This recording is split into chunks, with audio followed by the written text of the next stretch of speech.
So good morning, everybody. Let's just do a sound check. Can you hear me all right? Good to see everybody. Yeah,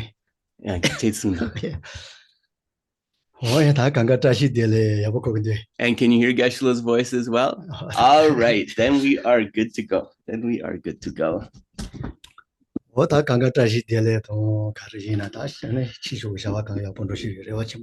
So first of all, Tashidele, greetings to you all. Geshe-la hopes that everything and especially all of your Dharma activities are going well and that you are well and happy.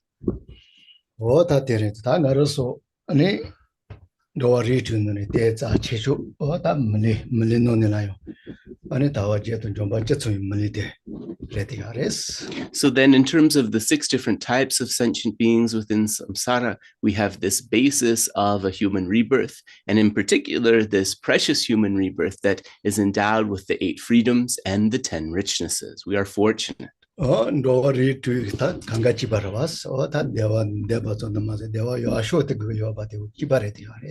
of course, all these 6 types of sentient beings share that same basic wish, so namely to achieve happiness, and not just any kind of happiness, but a happiness that is stable and lasting. So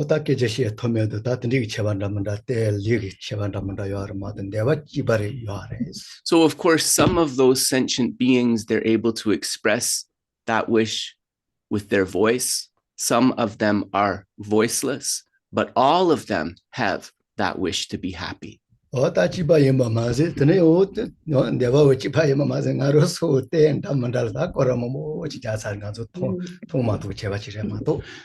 course, we're not able to see it directly. Maybe some of us can, but most of us are not going to be able to see it directly. But in our previous lifetimes, in our previous rebirths, we have also, been within all of these 6 different types of sentient beings.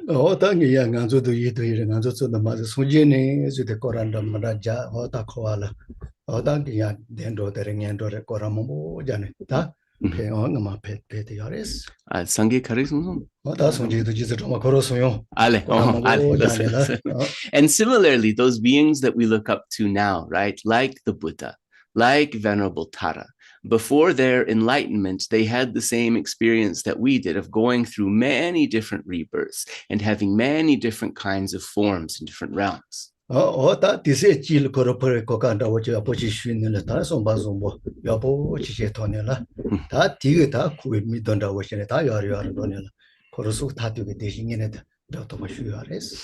of course, in one lifetime, being able to bring forth a mind of loving kindness and having that as kind of the essential foundation stone, which allowed them to begin that process of improving and improving until liberation from samsara.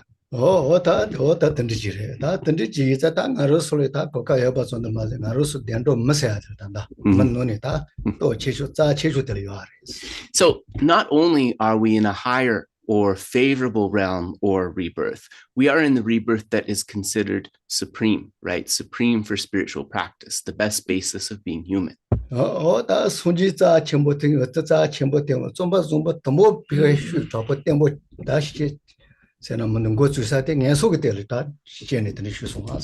And that supreme powerful type of loving kindness, where that's brought forth, if we think of the being who became the Buddha, right? He first brought that mind of loving kindness in the hell realm.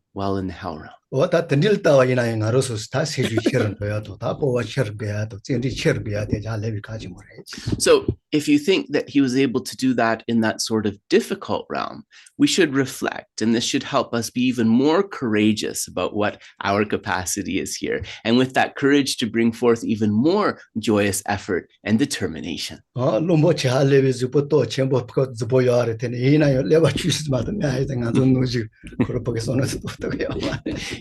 An elephant is this big, powerful creature. And you would think that that would be like a really kind of favorable body to have. But because its brain and its way of thinking is not the same as ours, it is actually not as powerful as we are.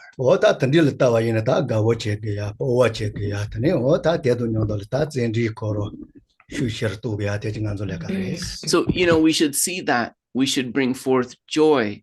We should bring forth happiness. And in this way, that is going to help us to bring forth that joyous effort. Oh, that need you mare, Nalakanyo Dachindu, Nalachi Ren, the Saket Gazette, the Nuruto, Nala or Kokayo, Nala Nipayo, or that, no, Karina dirt over some people. So we need to diminish the dialogue that thinks, I have so many faults, I can't do it, I am so limited. And we need to build an inner dialogue that thinks I have the potential within me. If I put in the effort, I can do it. I can definitely accumulate the causes to achieve things. Oh, that what did you start answer the sugar forgets Sajanda what the Yashu tell Longa what so soon you are. And in order to be able to reach this state of happiness that we spoke about, right, there are three different kinds of roads that can lead us to that destination. Oh, that longer so your res, Gite, Ane, Lo Chimate, Amelo, Yashu the res. Rosso. Ta Yai Nila, Ane, Doyena, Cock Kange, Germachipachi, the honest. Huh? Kange, Longa Yai Nil. Longer so your was. It's quiet. Sorry, I apologize. Just something was very unclear to me. Lamsum drog gusa din so was Longa so your was Nandosa. Yeah. Ane chik umelam. Amelo Taya show there was. Yeah, Nikala Deshi, Tatu Deshi Juju. Right. The Galicanta Kawate. Umelam di. Yeah. The nation like di. Yendo de Longa in was, Passion was. Yep. The Indian Casindoa Yena. What a cadi on your dog Germachipa race. You need the Lanka nation that in so carriage. Hakisha Garawas. Chibasha couldn't get it in Yegamar. Oops.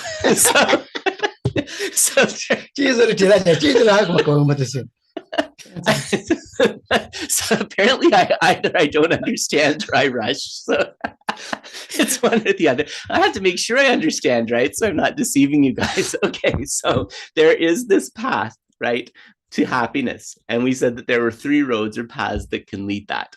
The one in the middle, we can call the umelam. This is the middle path. And this is the one that is ideal, that we're going to happily be able to reach the states of temporary and ultimate happiness. If we fall to the right or to the left of this path, right, to those other two paths, then we'll experience a lot of problems. Oh, there, Tayan don't know the countries, Nonya, one longer countries, Shuchi, Dondo Luta. Shuchi, Kande Luta, Luta, longer.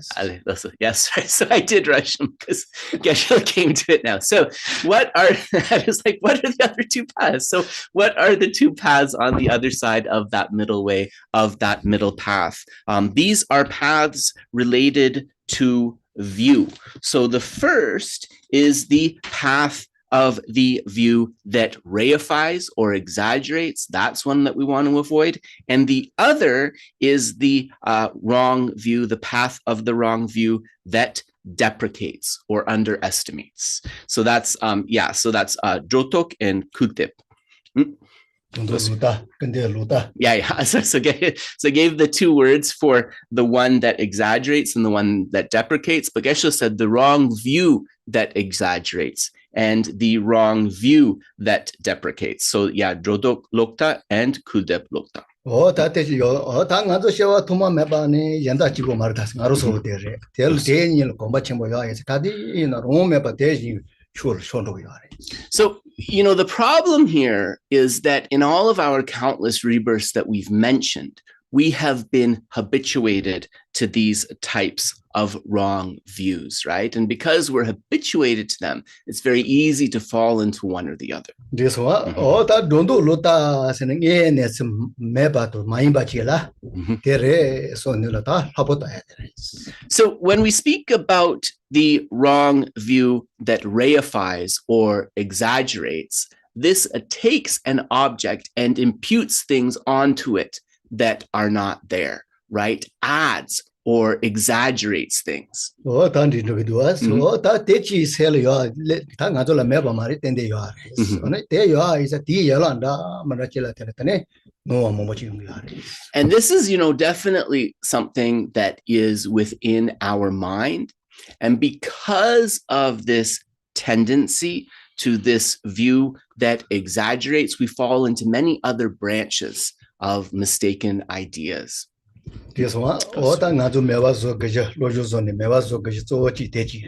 So as we study and as we practice, one of the main things we're trying to get rid of is this wrong view that exaggerates or that reifies.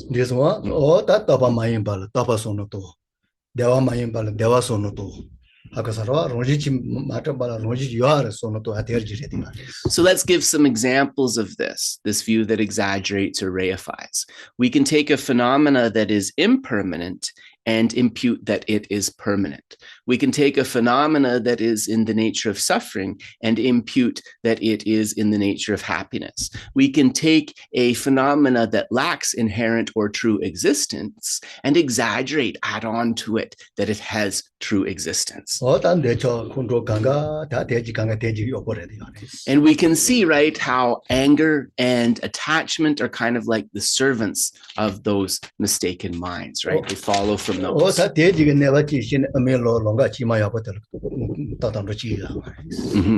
And if we are able to follow the middle path, then we'll be able to prevent ourselves from falling into that mistaken view. So then on the other side of the middle path, what's the other mistaken path? And this would be the world view that deprecates, or the wrong view that deprecates, or the wrong view that underestimates.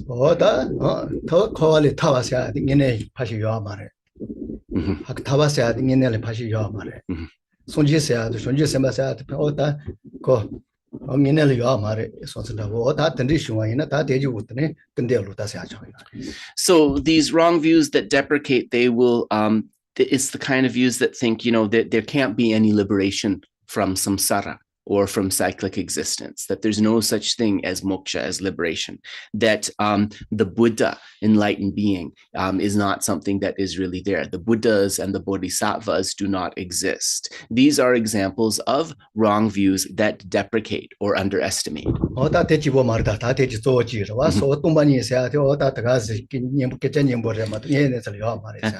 And so those are just a few kind of the basic examples. Of course, this mind can manifest in many ways. For example, thinking like emptiness, those are sweet words. That's a nice idea, but it's not really a thing. Come on. Like those kind of ideas that think in that way. Or thinking,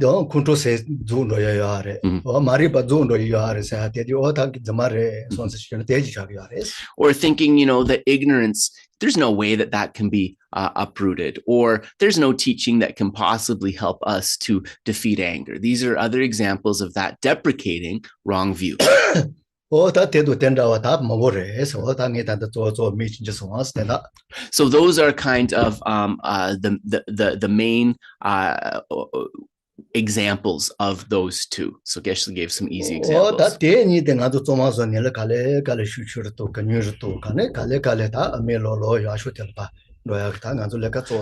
So as we are able to slowly address, minimize, and purify these wrong views that deprecate and exaggerate, we're able to more and more begin to enter and remain on that path of the middle way. And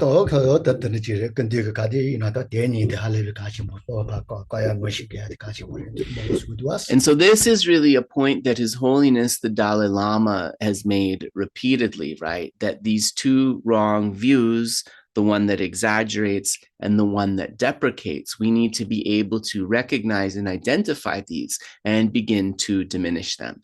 This is something that's very important. So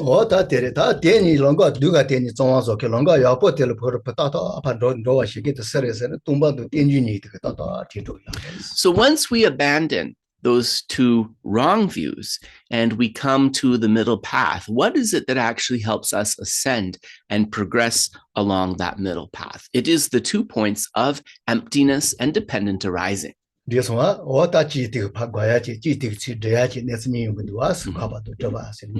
So we can see that in this presentation that was given, there are two things that we need to abandon, those two wrong views, and two things that we need to cultivate, dependent arising and emptiness. So that is the preliminary, and now we come to the beginning of the main part of the session.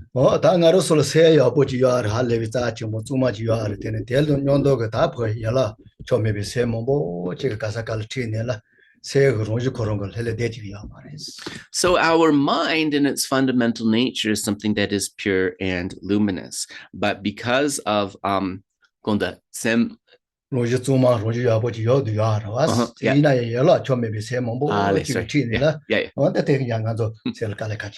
but because of unskillful and unwholesome thoughts and so forth that arise, these can lead us in a wrong direction, which distracts us from the fundamental nature.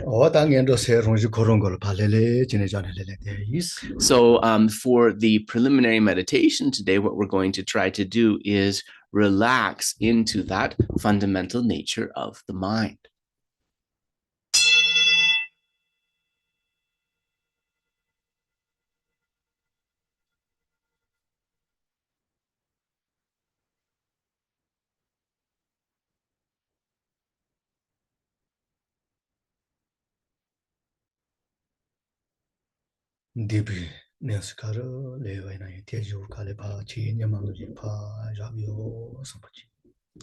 Any thoughts of the past that may be distracting us, imagine that they are cleared away, just like the sun evaporates the water.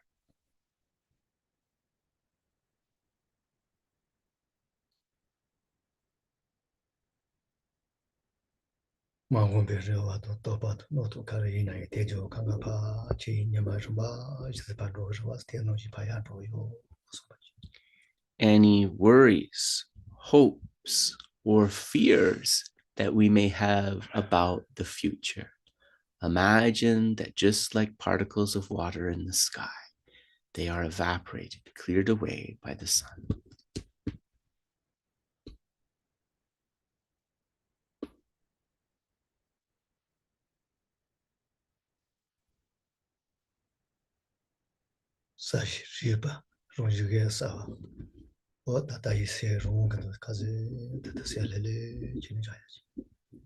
This fundamental mind is something that is clear and knowing.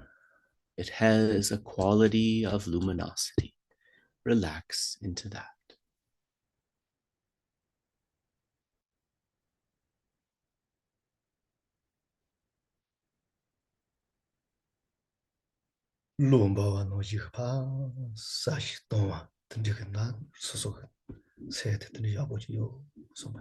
So underneath any of the confusions and so forth that are adventitious, my mind has this quality of clear knowingness.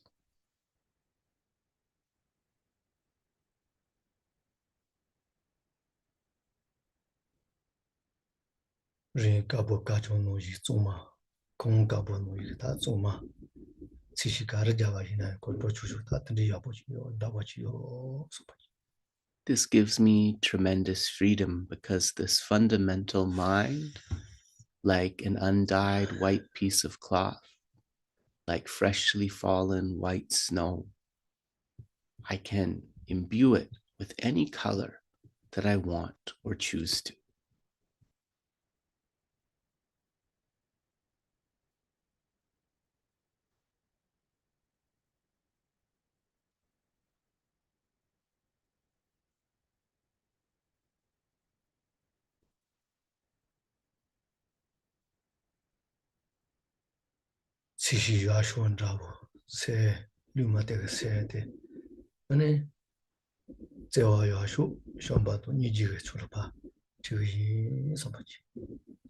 So think that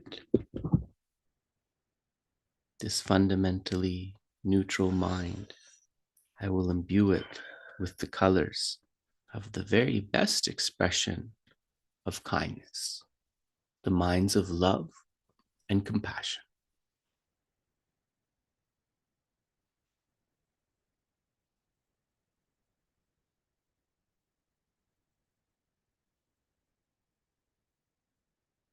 Matu tandro dona sensi sei na yo rong nye ju ju ma ta ni ne ga ta dan da wa ta tri ya ba shi ke ji ju me so ma ji.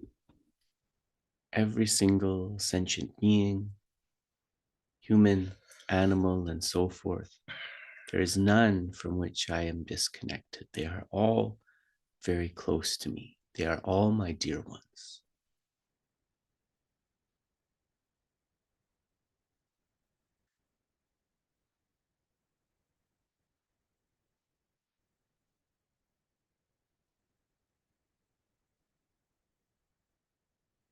Mo su zu pa ni ka ga de shi wa da kala te la tin ta ti de shi ta yo shu.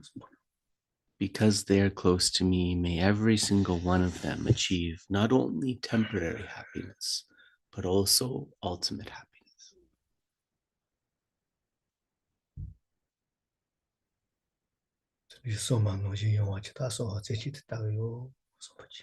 For this to be able to come about exactly as I wish, I will make praises and requests single-mindedly to the holy beings. Okay, Sorry.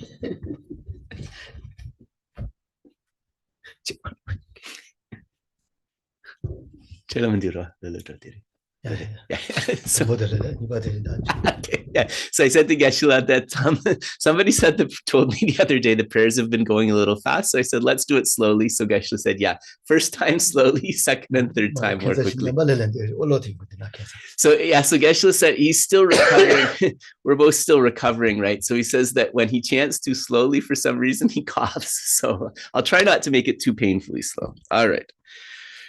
Tenpa chonden de dejin jeba dajong bayan daba zobe sanje riba dan shasu tenpa dewa sheba shiden chenpa chebu dewe kalo jorwa lana meba ladam minamgi tenpa songge chonden de pejawa shakya tuba la chaze lo de gyatsu chi o tenpa chonden de deshin sheba dachong bayan daba zobe sanje riba dan shasu tenpa dewa sheba shiten chenpa chebu dewe kalo jowa lana meba lada minamgi tenpa sanje chonden de pejawa shakya tuba la chasu lo de gyatsu chi o tenpa chonden de deshin sheba dachong bayan daba zobe sanje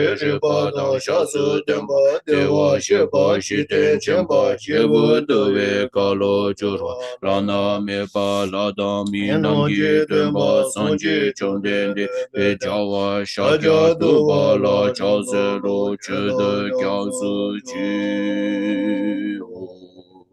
Short mandala. So ri lao jin jin ni de gyan pa de sang ye jin de mi de bu wa ge zhou ge nan da jin la zhou ba shuo yi dam guru ratna mandala ka niryata yami. Chudon sogi chunam la jangcho bardu dani kyasu chi dagi chunyen gi pe sunam gi drola penjir sangye drupa jo. Chudon sogi chunam la jangcho bardu dani kyasu chi dagi chunyen gi pe sunam gi drola penjir sangye drupa jo. Shedan sogi chenam la jangchu bardu dani gyatsu chi dagi chenyen jibe sunam ji jola penjir sangye joba sho.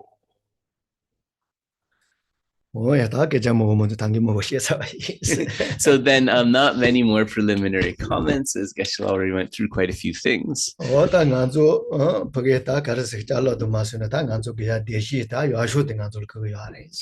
mainly the thing that we all need, the thing that we are all seeking is that very best kind of happiness, right?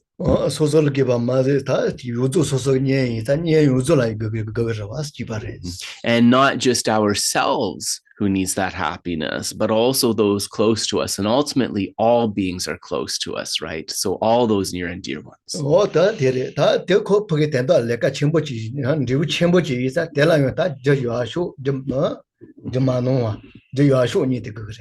So then that is a big result, right? The happiness for ourselves and others that we are seeking. And so in order to have that big type of result, we need to have causes that are correct and complete. And so those are really two in number.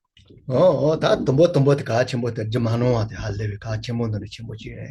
the first of these, in terms of these unmistaken causes, is one that is of utmost importance.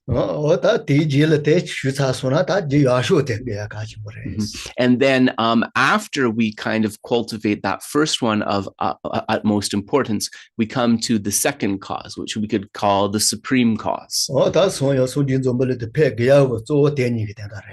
And it is for the purpose of propounding the teachings of these two causes, which is one of the main reasons that the Buddha came to the world. So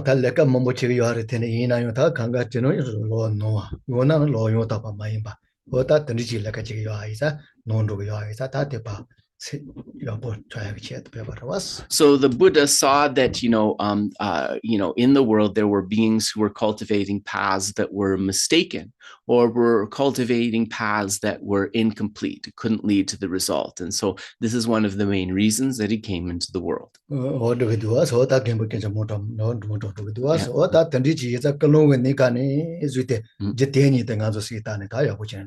So right from the moment that we set our motivation at the beginning of the session and going throughout, we want to kind of pay attention to and establish these two causes.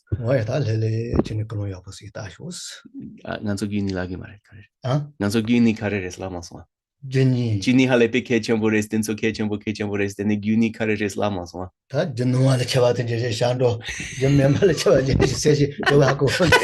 said to Geshe that he mentioned how important these two causes were, but we hadn't yet said what they were yet. So the first is that which allows us to abandon a mistaken path in favor of a correct path, which is the mind of refuge. And the second is the one that allows us to avoid a limited path in favor of a vast path, which is the uncommon Mahāyāna mind generation.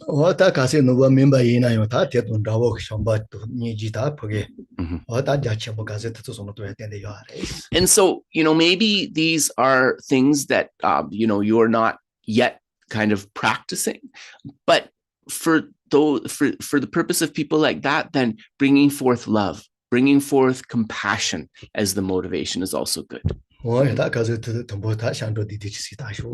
So first, let us try to bring forth the mind of refuge within our continuum.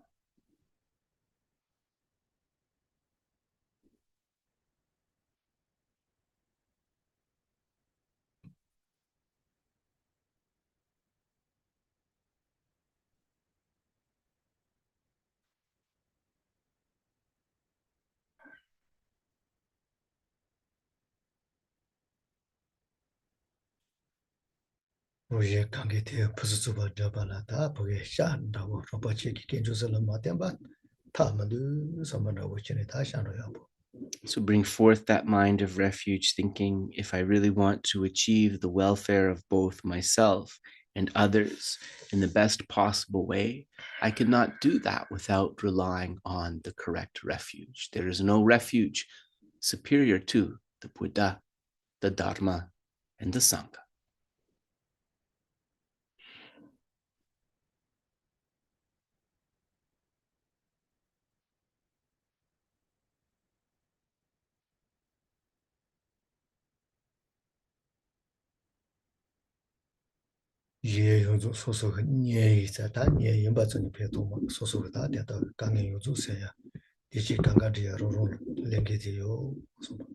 And think that in terms of reaching this happiness, this welfare, it's not only for myself, and it's also not good enough that I wish that for only those that are close to me. This welfare, this happiness is something that I want for all sentient beings.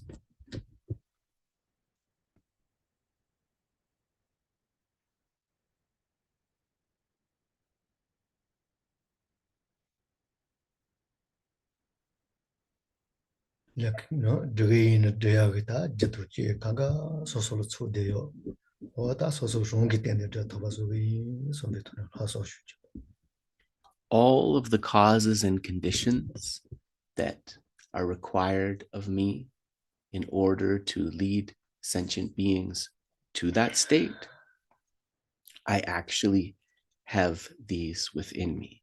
Therefore, I myself alone, it is my responsibility to lead beings to that state.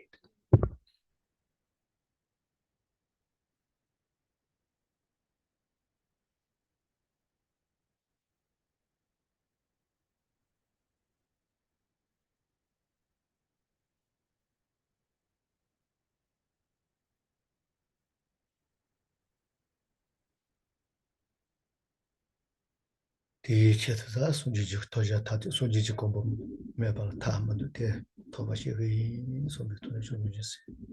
order to be able to accomplish this, there is no other way except through achieving the supreme object of attainment. I must achieve Buddhahood for the benefit of all sentient beings. Bring forth that mind of bodhicitta.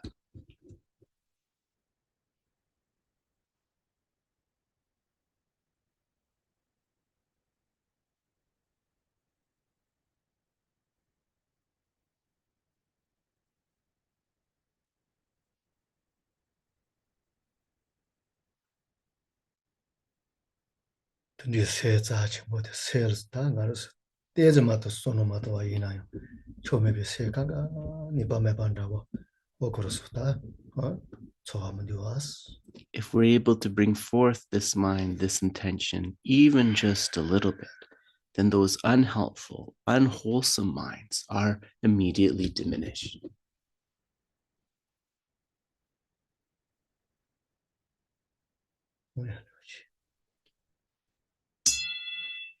So we'll pause there.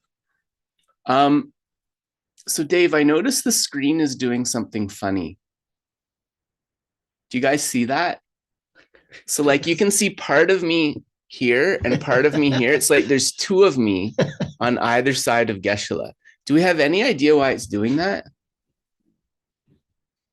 Is there any way to stop this from happening? I think this has happened before. It happened once before, yeah. He said from Kedrup complaining, those who fell asleep during the meditation stuff. Okay, so it's in a dual state. So I think what I'll do is just pause the video and start it again. But if anybody knows a way to stop this from happening, if you could contact Dave. I think it's the video camera. Is it the video camera that's doing that? So we don't know how to stop it, in other words. Okay, I'm just gonna, last time when I paused the video and started it again, it cleared it. So that's what I'll do again. Geshe is eager to get going. My apologies. Weird.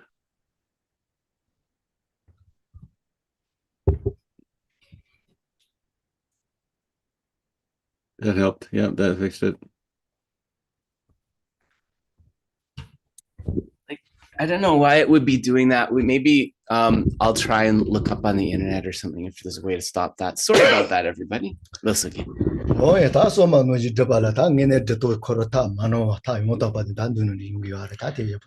So to be able to accomplish this aim just as we wish, then we need a method. We need a path that is complete and unmistaken. So this will take us to our discussion of the Bhāvanākrama, the stages of meditation. Oh, yeah.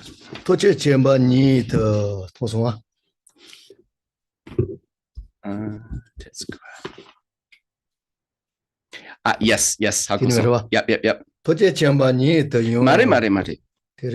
Mari. Nansu dela yeshikala. Dela di. Sok namla yongsu zopa tamshe kenyi. Dire. Nansu dela ya. Kasang. Me.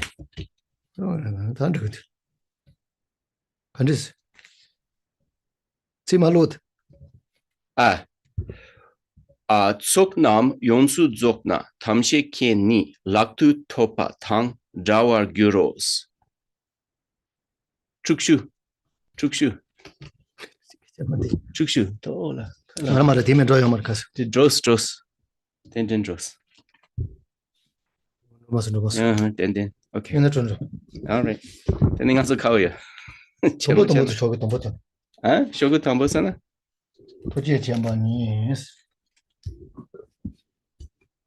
You know, he thought.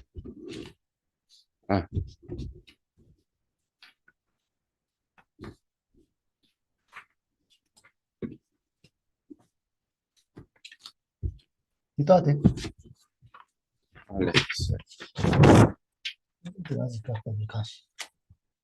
Really? Okay. So Geshe thinks I've jumped ahead. I thought we'd gone further, but we are on the part that says training the mind. So we are on page 10 in the English. 토제 쳔바니 더 용 라라 잘로난 가신 저때 디 토제 더 용마이 네 토제 더 용마이 토제 좀 마이비 Also, from among these causes and conditions, you should cultivate correct and complete causes. If you put the wrong causes into practice, even if you work hard for a long time, the desired goal cannot be achieved. It will be like milking a cow's horn.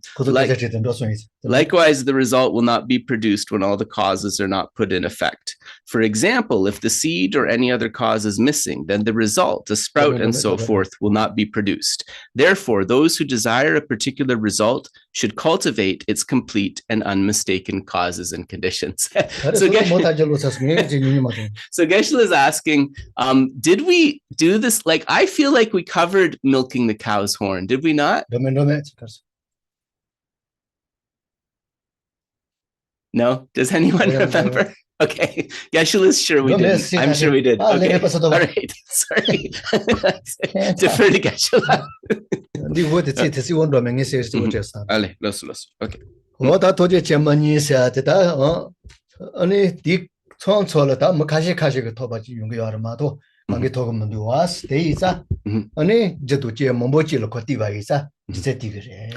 So to achieve the state of omniscience, right? This is something that is rare and that does not occur often. Therefore, we can understand that in order to achieve it, we need to amass all of the causes and conditions. Yeah. So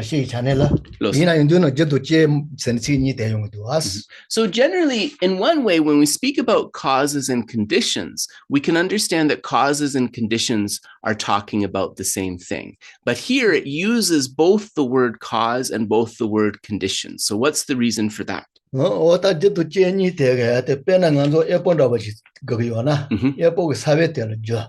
So if we think about, we want to grow some apples, right? The apple seed that we plant into the ground is the cause. But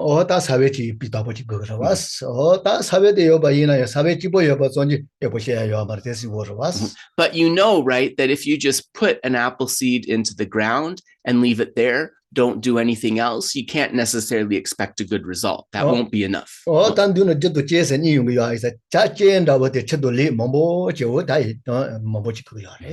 what are the conditions? The conditions are the water, the fertilizer, and so forth that help us to nourish that seed.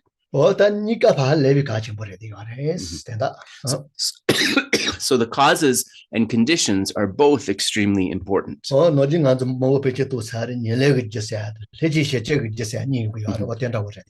we often talk about the substantial cause and the concordant cause. Those are actually very similar to saying causes and conditions. So here, cause would be like the substantial cause, and conditions would be like the concordant causes.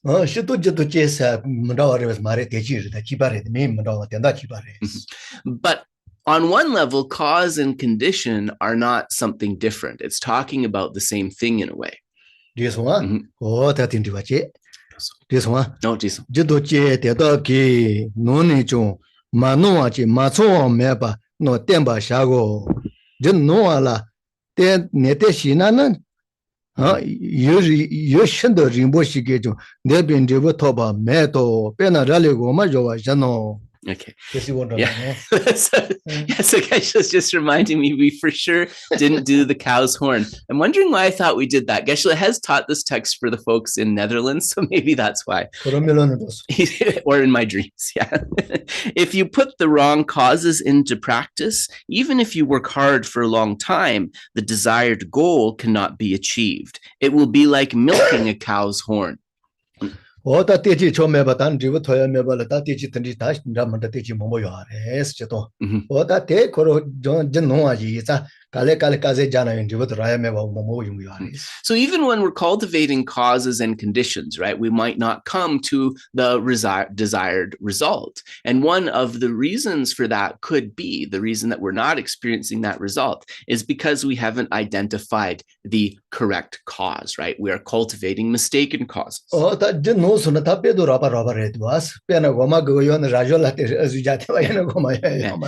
of course, if you're accumulating the incorrect causes, you can't expect the desired result. Just like you couldn't expect to get milk if you start milking a cow's horn.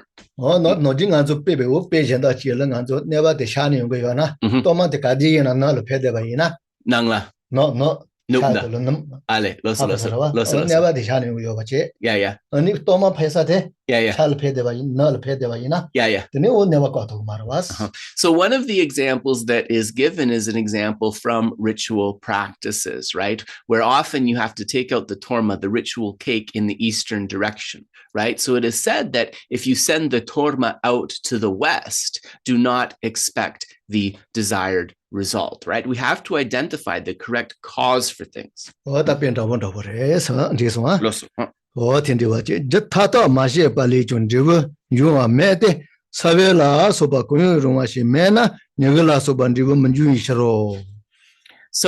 likewise, the result will not be produced when all the causes are not put into effect. For example, if the seed or any other cause is missing, then the result, a sprout and so forth, will not be produced. And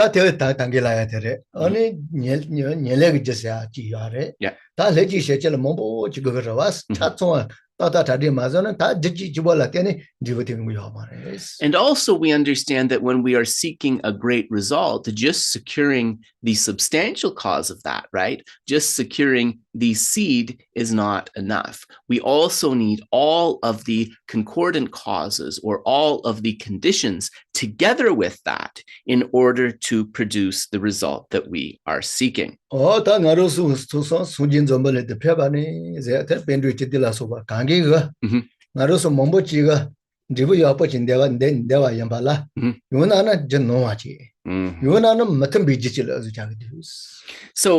the Buddha and all of the great scholars of the tradition, such as the 17 Panditas and so forth, they have said that when we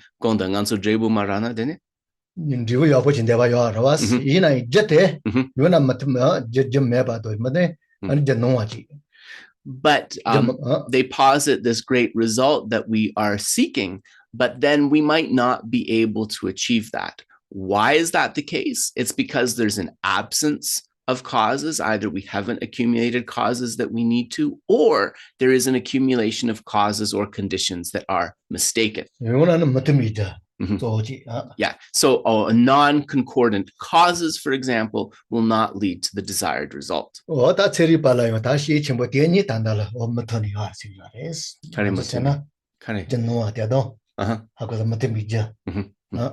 And so this is actually a scientific principle too, right? That if you want to be able to produce a certain result, you need to have the correct cause in place to get there.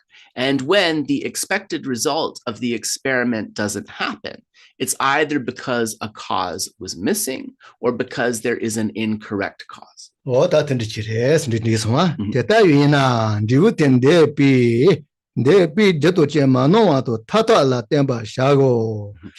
Therefore, those who desire a particular result should cultivate its complete and unmistaken causes and conditions. Dribu toche chemba ni jo jodun che teta gongxian na mi ba da ta mi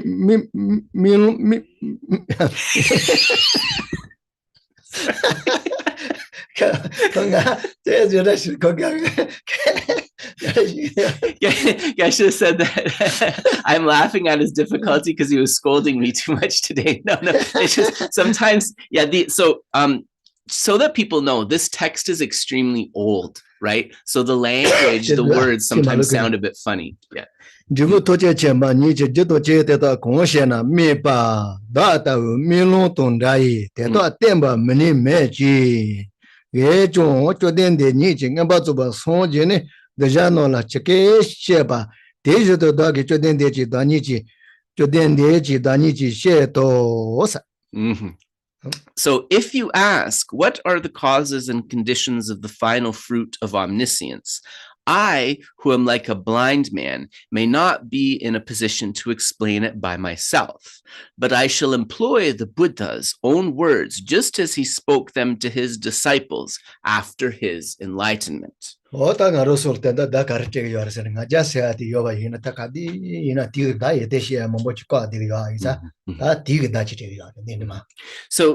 why is Kamalaśīla saying this here? One of the reasons is because his perspective as a practitioner. He understands that this mind of pride is the main factor that is inhibiting the arising of our positive mental qualities. So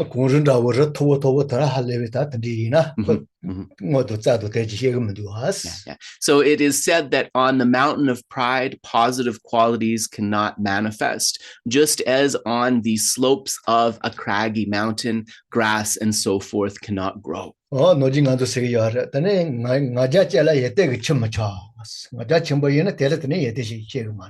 wherever pride is present, then it is certain that the positive mental qualities do not pervade. It is something that is very destructive. So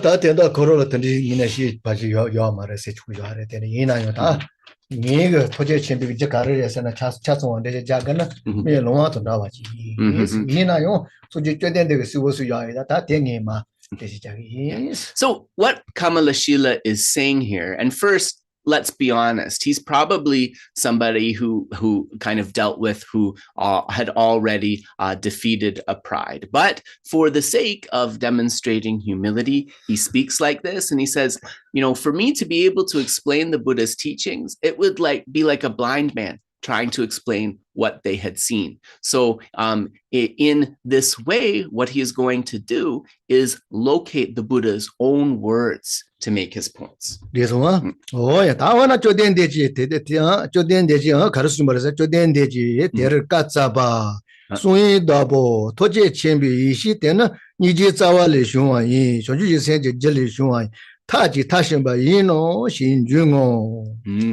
So this good.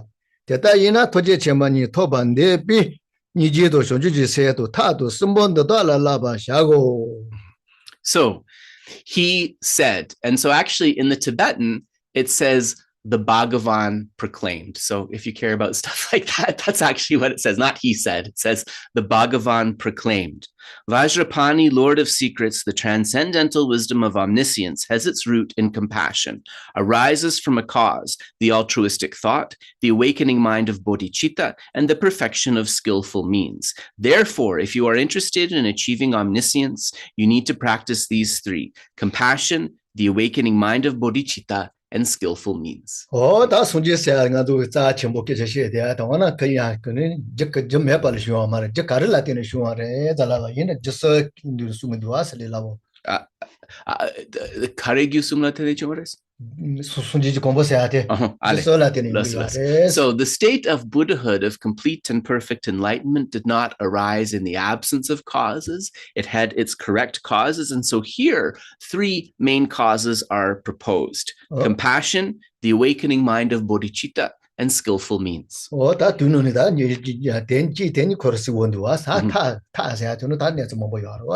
So, two of those three are going to be really clear to us. Compassion and bodhicitta, we have some idea of that. Skillful means is a broad category. There can be many things included within that. But, many scholars actually say the skillful means we can just have an understanding that mainly this is speaking about the wisdom realizing emptiness. But we could also say it's including the other 5 of the 6 perfections and all of the practices related to that.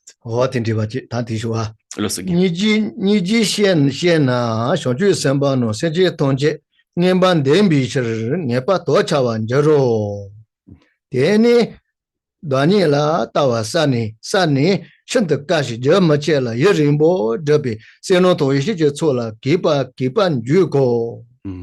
So, moved by compassion, take the vow to liberate all sentient beings.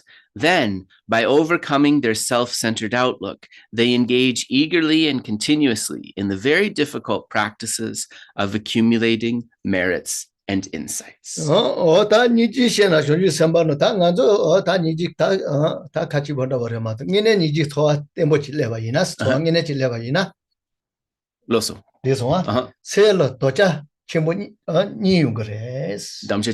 So, when we speak about compassion, right, from the perspective of the bodhisattva path, we can know that that true expression of compassion has come about dumpani.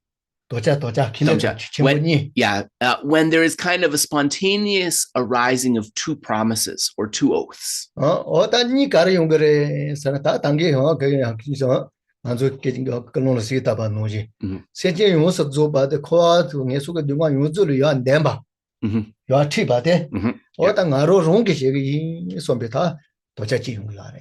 So what are those 2 oaths? The first oath actually connects with what we developed in the motivation meditation, which is thinking that all sentient beings must be freed from samsara in general and the lower realms in particular. I, myself alone, must do this. That's the first promise. So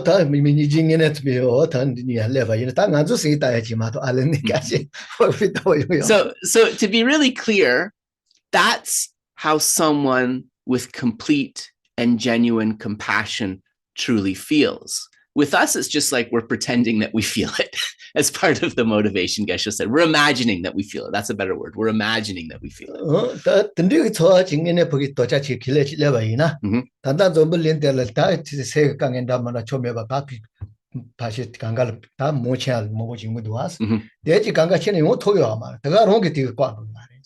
So what's the measure of having really brought forth that promise and the mind associated with that kind of determination to benefit others, then so many of the inconveniences, disappointments, and stress that we encounter in the world, this will no longer be able to unsettle or upset us.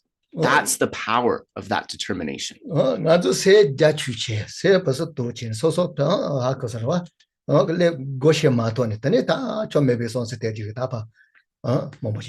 So it's because our mind is too limited, too narrow, too self-concerned, and kind of not, and the potentials within our mind are not activated.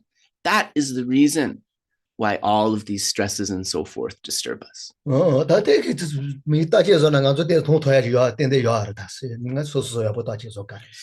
If you really try to shift your intention, you'll really be able to see that there's some difference. It's just that we don't do that.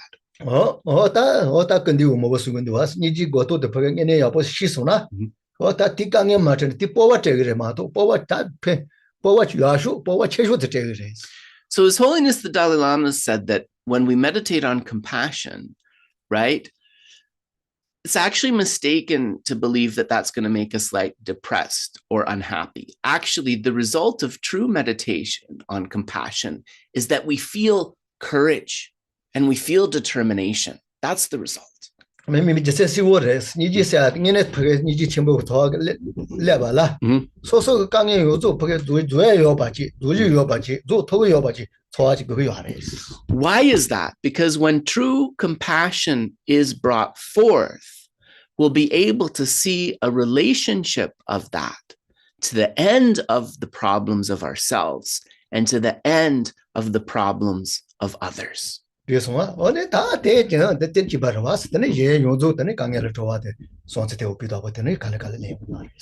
And so once we see that there's an end to the suffering and confusion of ourselves, then as a result of that, we want to do more and more to help others feel that as well.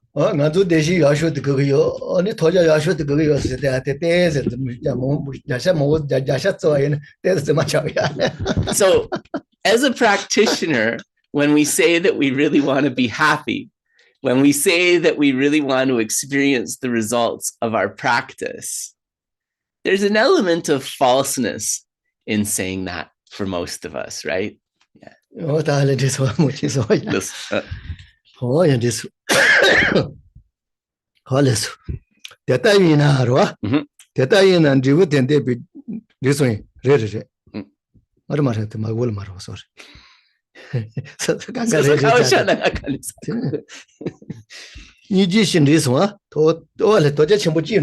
Yes, yeah.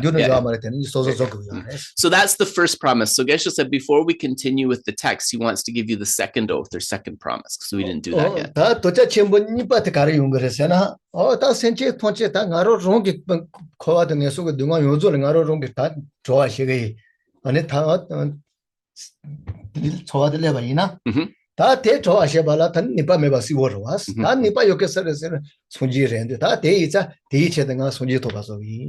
So what's that second oath or promise? It relates to an understanding that the practitioner develops from the first, which is that I want to lead all sentient beings away from the suffering of the lower realms in particular and samsara in general. I myself alone will do that. What happens when you're serious about that? Then you see, actually, I'm not really able to do that. So the second oath, the second promise is thinking, for that purpose, I need to actually be able to help sentient beings achieve that. In order to do that, I must achieve the state of complete and perfect enlightenment, Buddhahood.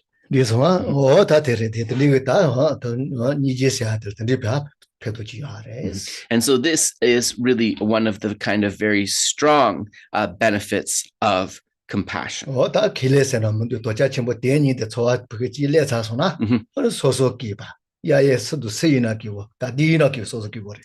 If we cultivate the mind to the point where we're able to kind of really bring forth those two oaths, those two promises, not only will we be happier and so forth, we'll start to really be able to be a source of happiness to others, right? That's another sign that one has practiced correctly here.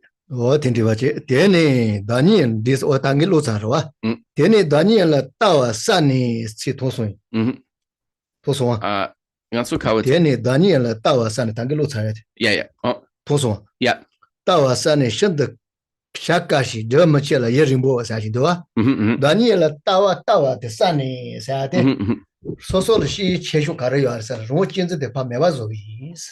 So another thing, when we say moved by compassion, the bodhisattvas take the vow to liberate all sentient beings. Okay, so we've covered that. Then by overcoming their self-centered outlook, they engage eagerly and continuously in the very difficult practices of accumulating merits and insight. So our self-cherishing outlook, our self-centered attitude is one of the most difficult faults to deal with.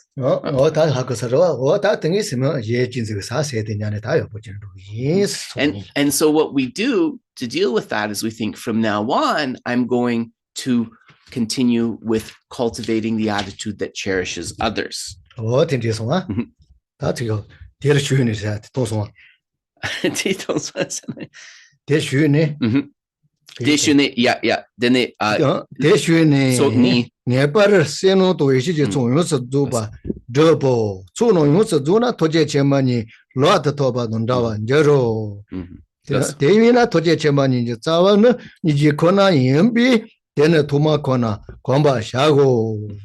So, having entered into this practice, they will certainly accomplish the collection of merit and insight. So I would say merit and wisdom here.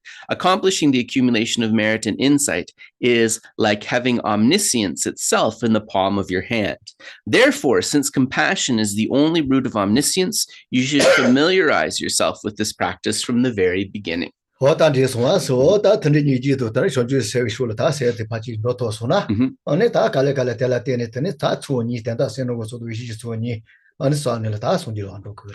what this is saying is that through bringing forth the practice of compassion and then developing bodhicitta, then we train in wisdom, and as a result of that, we are able to complete the accumulation of the two collections, the collection of merit and the collection of wisdom or insight, which leads to the result of complete Buddhahood.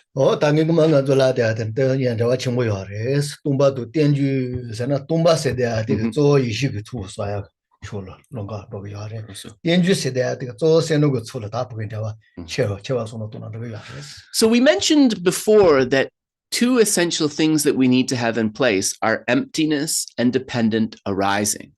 In this formulation, it's understood that emptiness is more related to the collection of wisdom, and that dependent arising is more related to the collection of merit. Tenchung di sena Sonam gitsokro. Okay. So emptiness very connected to the collection of wisdom, dependent arising very connected to the collection of merit.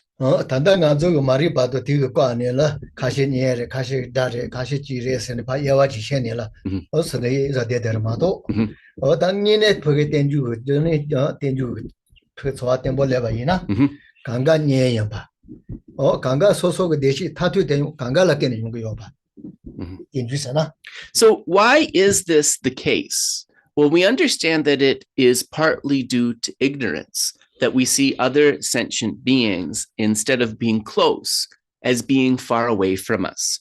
We feel disconnected.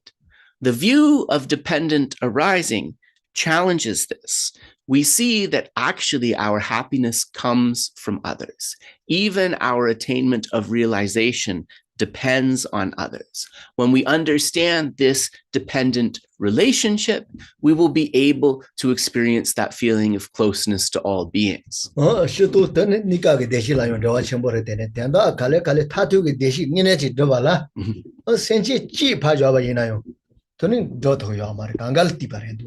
So that final result of complete enlightenments, we talked about temporary happiness depends on others, but if we want to achieve that ultimate happiness of complete enlightenment, that has to come from an attitude that doesn't leave even a single sentient being behind.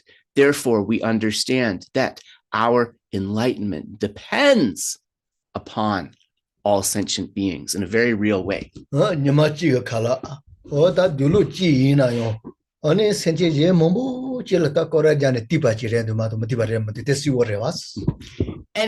on the logical level, something we can really identify with is that the food that we eat in the course of the day, the clothes that we're wearing right now, not a single aspect of any of those did not arise due to the kindness of others. And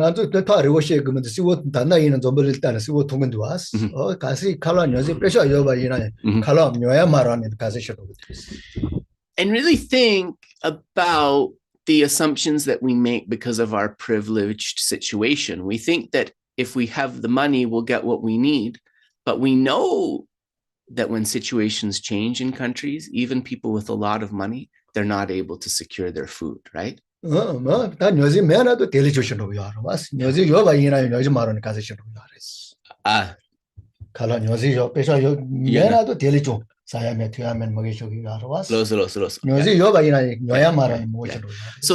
many people, you know, they get sick or pass away from famine because they don't have the money to be able to buy enough food. But then there's even cases where because of world events, people have the money to buy the food, but there's just no food to buy. And so they are also not protected from hunger. Oh, that Nika again, that's a Chuchi in a Yemobo, Cheletibano, Tatu, the Yuzu, the Dawayare, said, such a she to Lamatochi.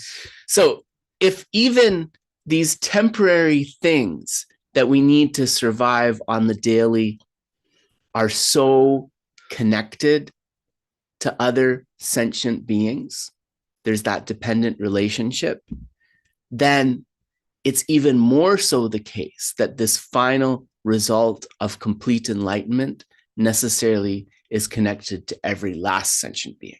Oh, then this one. Oh, think about it. Takure Kung, Chimutaba, Davali, Tanto Sunji and Doji. Oh, lost. To then the Shonchi Sembi, Chirata, Mombola Laba, Majago, to then the Shonchi Semba, Chichi, rather Zuji, rather Tuba Gina, Sonji Chi Tonche, the Lata the Chiva Lasso. And they cheek the curry in that. Okay, so the Compendium of Perfect Dharma reads, O Buddha, a bodhisattva should not train in many practices. If a bodhisattva properly holds to one dharma and learns it perfectly, he has all the Buddha's qualities in the palm of his hands. Chichiwo Gongxian the Tate, Niji Chembogo, Shinjungo, Niji Chembi, Yoso, Sambena, Soji Dendeno, Rongete, Pusso, Soba Tata Niejo, Sanjeko, Tatubi, Pad, Yuban, Zeto. And if you ask what that one dharma is, it is great compassion. The Buddhas have already achieved all their own objectives, but remain in the cycle of existence for as long as there are sentient beings. This is because they possess great compassion. Oh, that's what you said about Satachimogan, the Chimombo Kichudo Chimare, so Latochila. So, one way of approaching this is thinking about that these bodhisattvas, to reach that state and to continue that state, they don't need to cultivate many things. There's one dharma that they need to kind of emphasize. If you were to say, what is that one dharma that they must practice? It is the practice of compassion. So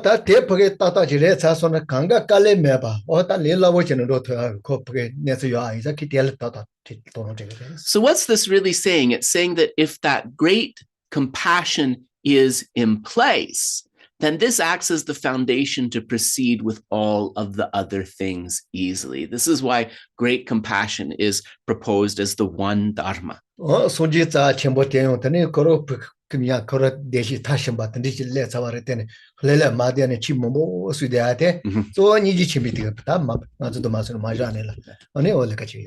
bodhisattvas, of course, to reach Buddhahood, they have to benefit many beings. They have to engage in many different practices, right, as they work towards that enlightenment. But what is allowing them to do that very smoothly without any difficulty, to bring forth the effort? It's this great compassion.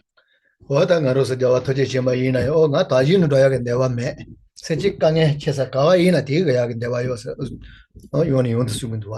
we can think like an embodiment of this is His Holiness the Dalai Lama, who says that he's not interested in going to the Pure Land, right? He is interested in being able to be reborn in a place where sentient beings are in the most difficulty, right? Where he is able to really help them.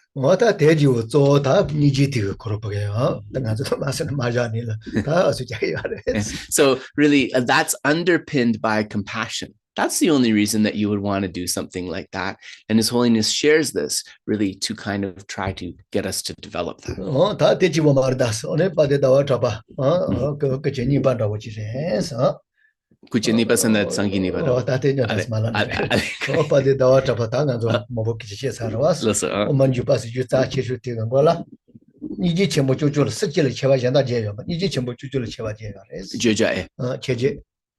Oh, yeah. So also, if we think of the example of the glorious Śāntarakṣita, right, in his really important treatise, the Madhyamakavatara, in that treatise, he doesn't prostrate or praise anything else at the beginning. He praises only great compassion.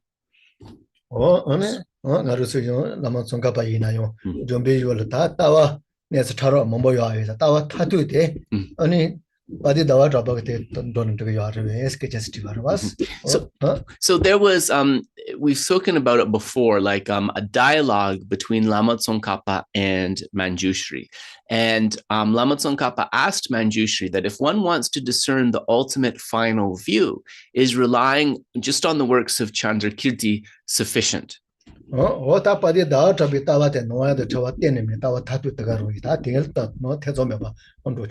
And the Buddha said to Lama Tsongkhapa, yes, you know, that Śāntarakṣita's view is correct and complete. You can rely on that with confidence.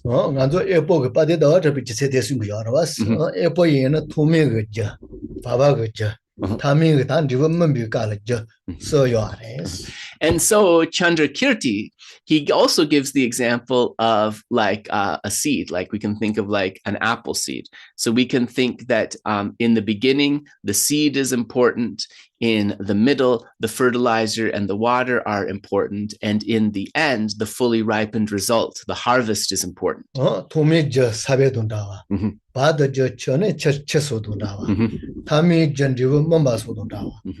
if we think about like three causes in this way, we can think that the first cause is related to the seed, that the second cause is related to the fertilizer and water, and that the third cause is related to the ripened result, the harvest. And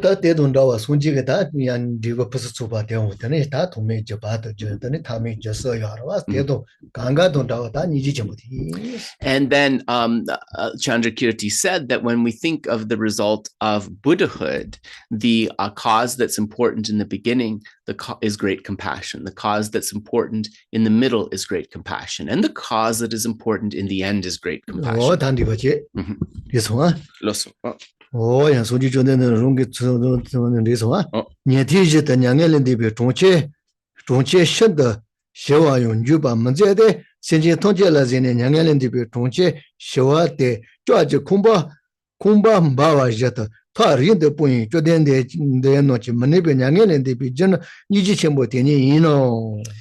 So they do not enter the immensely peaceful abode of nirvana like the hearers. Considering the interests of the sentient beings, they abandon the peaceful abode of nirvana as if it were a burning iron house. Therefore, great compassion alone is the cause of the non-abiding nirvana of a Buddha. Yeah. So a little bbit heavy, the words used here, yeah? So it's like wishing for happiness or liberation for only yourself. Not only is it like a prison made out of iron, but it's as if it's a prison that is on fire. So not a very attractive proposition.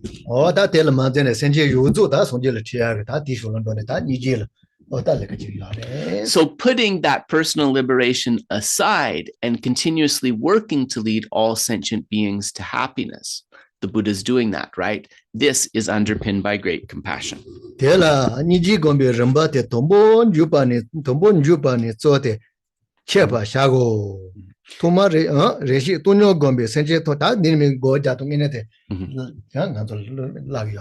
So up until now in the text, we've been talking about the importance of great compassion. From this point forwards, Kamalaśīla is giving the actual instructions how to meditate on compassion. So Geshe said this is a good place to leave it off. I'm going to mark this really clearly so that I don't get into trouble again. So we are leaving page 12, halfway down, the outline that reads developing equanimity, the root of loving kindness. That's where we are.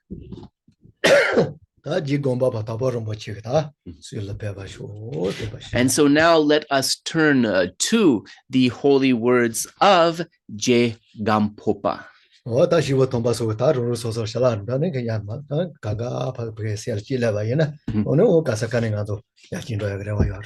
Younger than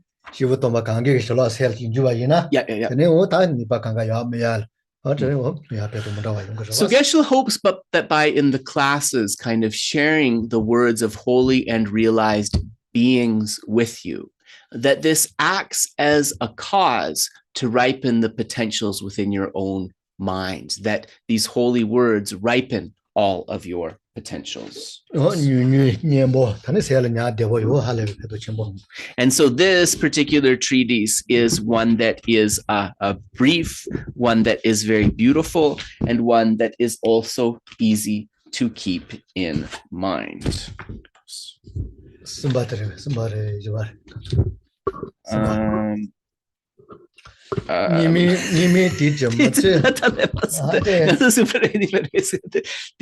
Kawadu Dempar. Yes. Pampe Chichi. Yeah. This one. Nimi teachum mace yutu yizonder deme shayi lela said pong. Sorry, I messed up my papers here a little bit. Nganso tanda denso rua chutse tambo di rua. Zumba. Deni sumpa rua. Nganso ale. Okay, yeah. So we are on page 1 in the new translation. We're still in the first list. We are on the third one within that first list that begins this fleeting human life. So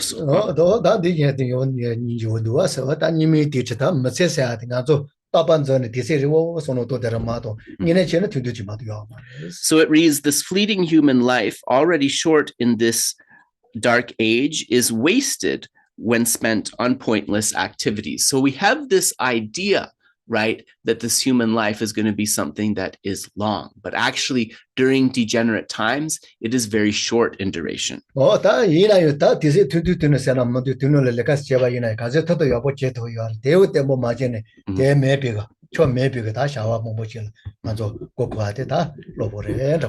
not realizing how short this human life is, how short this opportunity is, then we pass by time engaged in meaningless activities. So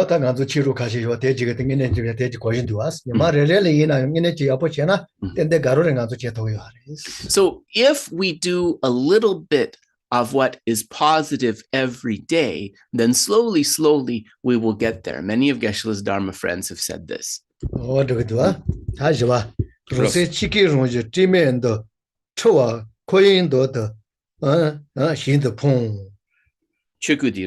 Yeah.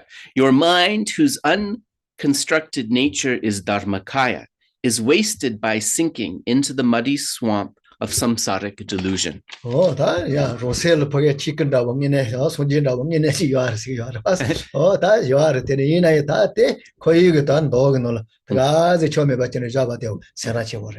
Geshe said this actually connects with what we were talking about last time, right? Some people say that there's a Buddha in us already, that the Buddha is already there. This is what is being pointed at with these words, unconstructed nature of Dharmakaya is your mind. But whether this is the case or not, that nature is covered in the muck, right? Because we are in this swamp of samsara. So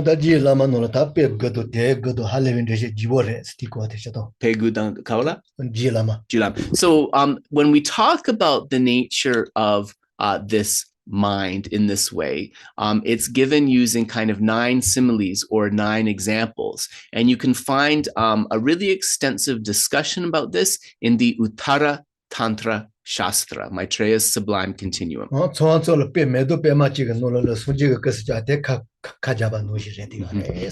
So one of the examples that's given is you have a beautiful statue of the Buddha. We can think this represents the Dharmakaya, and it's inside a lotus that is closed. The lotus hasn't yet opened.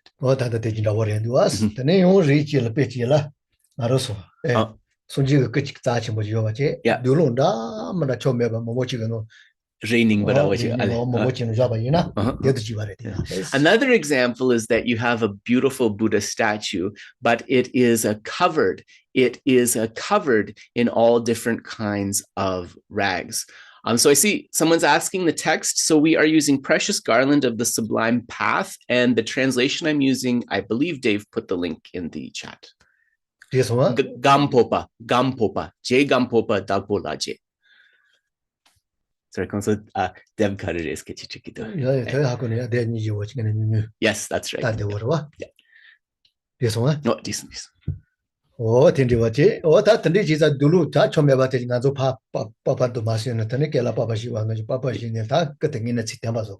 So just like you kind of peel away the banana and you come to the fruit in the same way, what we have to do is we have to clear away those rags that are covering to reveal the true nature, to reveal the beautiful Buddha statue underneath.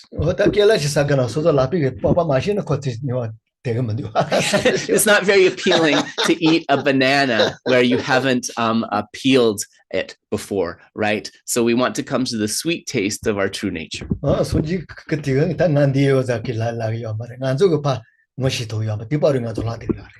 the problem too, though, is that the Buddha statue is not calling out, I am here, right? So we have to recognize this within our own mind. So first you have to locate, recognize it, and then you have to clear away the things that are obscuring it. So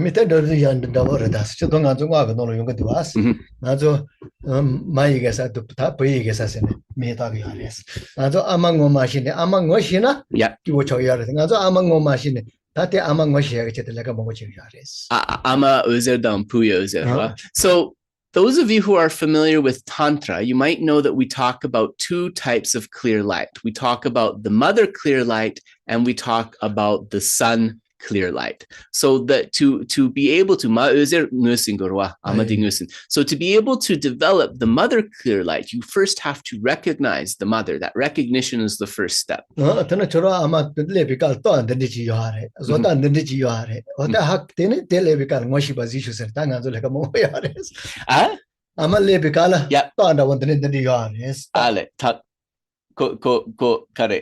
So aman lebikala keche di davares tomba di davares no andre jiares yes that tikala amaleso na hak ngoshi bazishos. So of course what you have to do is be able to recognize the mother if she came to you. So you need to familiarize yourself, like what are her features, what does she look like, what is her shape, and so forth, right? And in this way, when you come to understand those things, you'll be able to recognize her.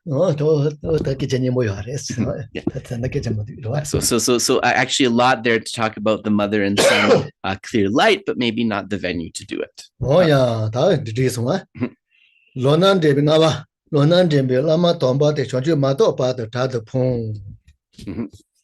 So then the next one, so we're now on page 2. The sublime master who leads you onto the path is wasted when you dissociate from him before attaining enlightenment.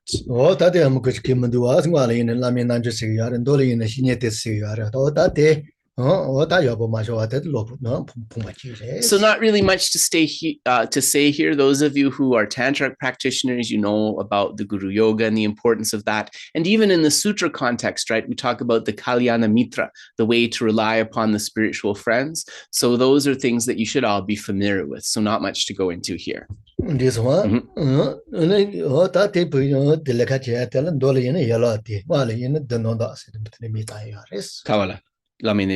yeah. And so if we do a Guru Yoga practice, we can do this also according to the sutra presentation of the 7 limbs or the tantric presentation of the 7 purities.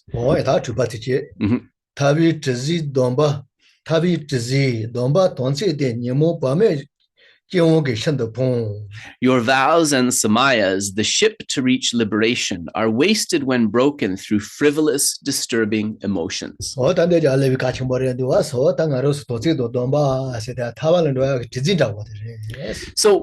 you know, this is how we should see them if we want to keep them, that the vows and commitments we have, this is like the ship that is going to allow us to reach the land of liberation. Yeah.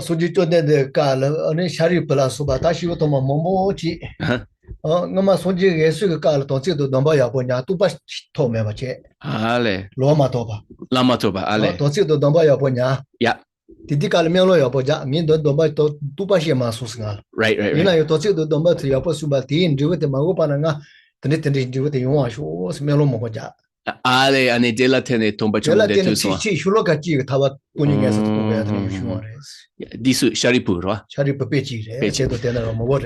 So many of you will know Shariputra, right? One of the preeminent disciples of the Buddha. And it was from hearing just one verse of Dharma that he was able to achieve liberation. So why was this the case? It is said that in a previous lifetime, actually, he was a student of the previous Buddha Kāśyapa. And during this time that he was a student of the previous Buddha Kāśyapa, he was able to keep very good ethical conduct, but he was not able to reach realization. So at the time that he was coming to the end of that lifespan, he made a prayer that through my practice of ethics and training in the teaching, in the future, may I quickly reach liberation. And the result of that was that in that subsequent rebirth as Shariputra, just hearing one verse of Dharma was enough to lead him to liberation.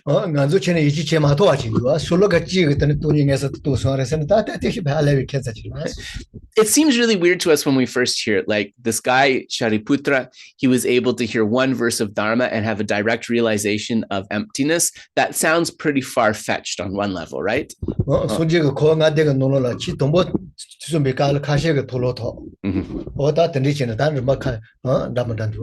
And it was said that in the five fortunate ones, so these are the five who listened to the first discourse of the Buddha, just from hearing that discourse, some were able to reach the path of seeing. Again, it's kind of hard to grasp, right?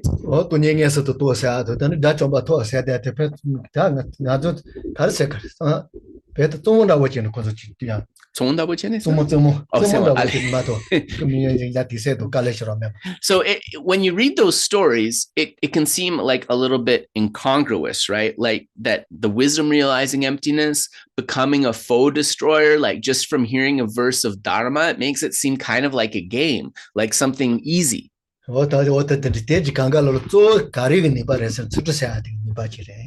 So how was this possible? Through the power of what? Through the power of their ethics, of abiding in vows.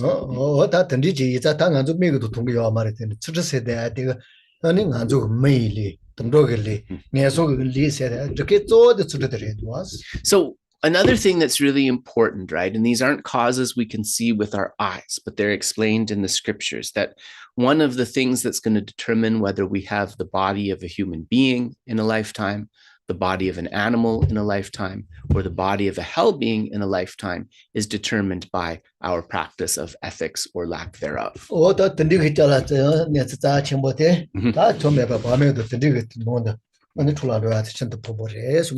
So having understood this, then, it is a real shame when our vows and commitments are broken through frivolous, disturbing emotions. And Geshe also said through heedlessness here, right? Through heedlessness or lack of mindfulness. So the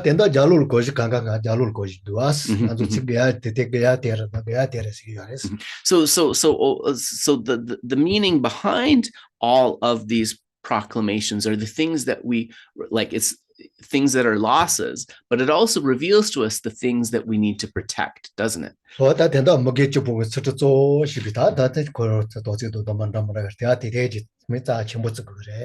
we really should see as precious these ethical guidelines, for example, the vows to abandon the 10 non-virtues, and also all of the other sets of vows and precepts beyond that.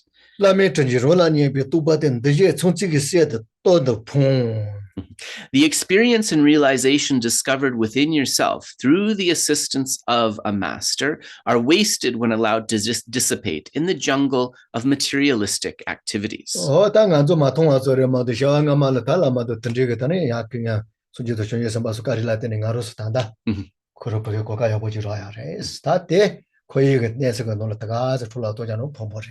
It's through the great things that we've done in our previous lifetimes that we are able to have the instructions of the Lama and the blessings of the Buddhas and Bodhisattvas to cultivate the path. So if we waste that, then this is a real thing of loss.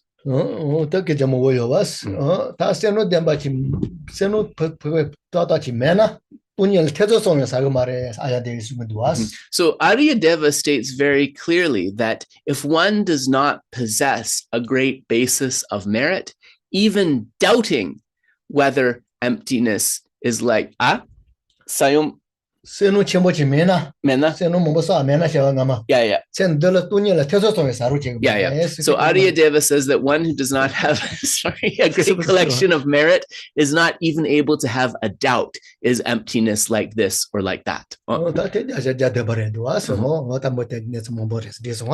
Jesus.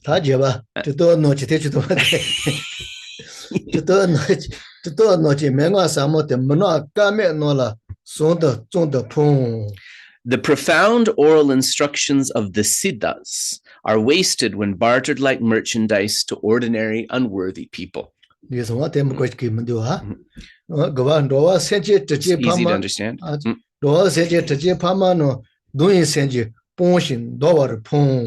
All sentient beings, your own kind parents, are wasted when out of hatred you abandon and forsake them. Yeah.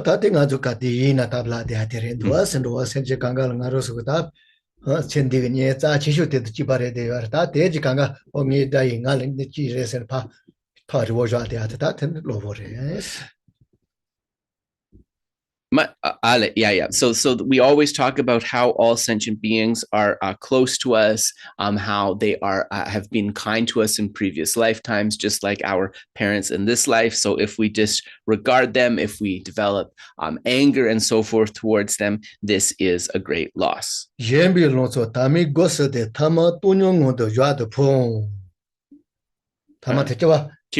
Your youth, when your body, speech, and mind are fresh and vigorous, is wasted when spent in ordinary indifference. So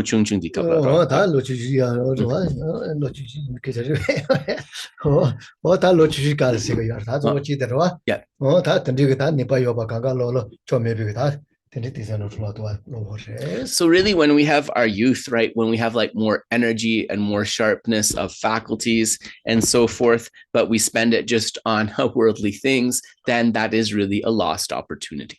So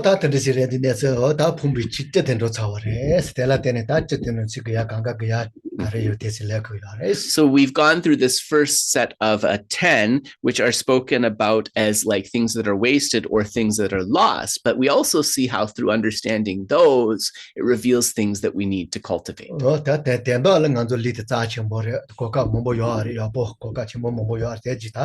So this body is precious. It provides us with many opportunities and facilities to do good things. Therefore, we ought not to waste it. So thank you very much. We shall leave the discussion here and dedicate the merits. And of course, if you need to go after the dedication, feel free. But if you'd like to stay for questions, you're very welcome. Jangjo zemjo rimboje maje panam jejor ji jewa nyamba meba yong gone gonde pewar sho tongni tawa rimboje maje panam jejor ji jewa nyamba meba yong gone gonde pewar sho jambe bao jitar kiamba ta kundu zambo de yon de jinde de da gungi jesu da lo chi gewa de da tamje ra de mo de su ji be gewa tamje ngowa gang la cho de ngaba de da gi gewe tsawa de gu kyong zambo joji ra de ngowa Gangri rawe korwe jinkam dir pendan dewa malu jongwe ne chere ziwan tenzen jazo ye shabe sute padu tengyu.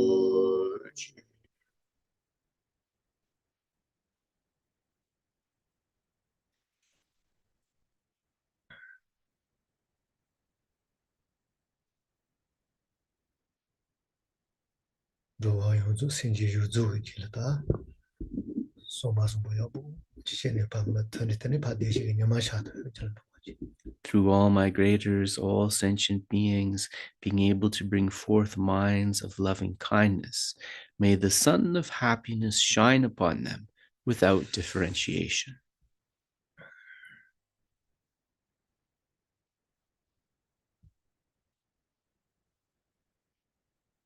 Titani Zutita, Mago Pretise, Telemoge, Motre, Neon, Juaji, Navalas, Makara, Inaita, Mayoneta, Kanga, Japonoyachi. So through the power of this merit, may all of the wars, disease, conflicts, imbalances in the elements, fire, water, and so forth, be completely cleared away. May balance be restored.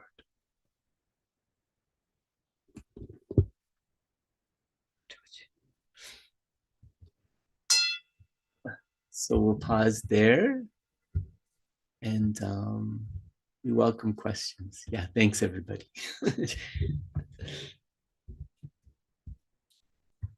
So do people have any questions or any thoughts they'd like to share?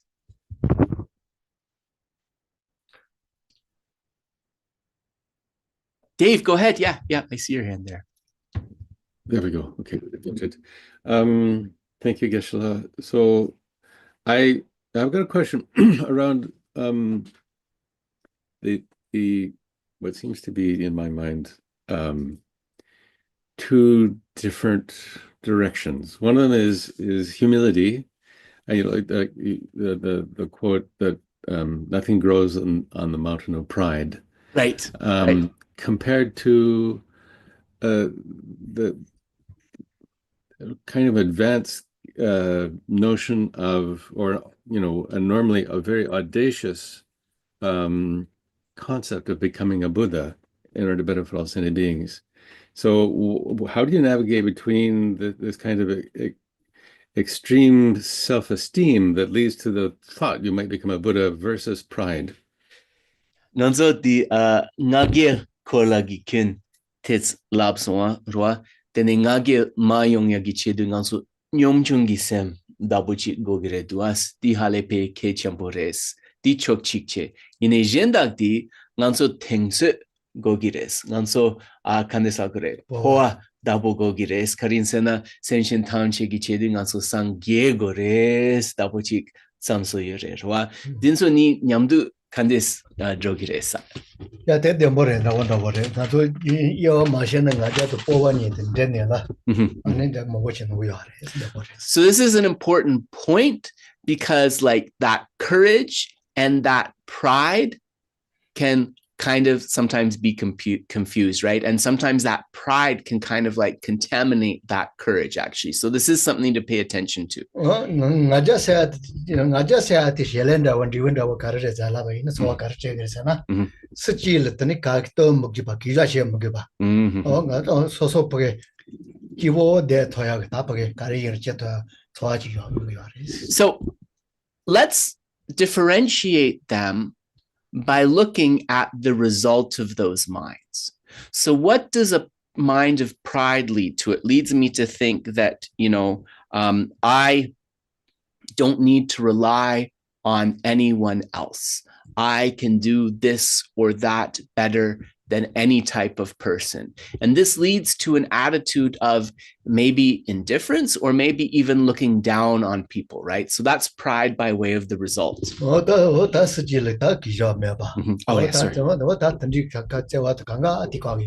Sorry, I just forgot to mention one thing. So Geshe said, it makes you think that you don't need to respect anybody, right? And if you have an attitude thinking that you don't need to respect anybody, we can see how that could reduce our compassion or affect our development of compassion, can't we? Oh, that was at the Maris. Oh, that's Selina, you should do in the Bachimoche.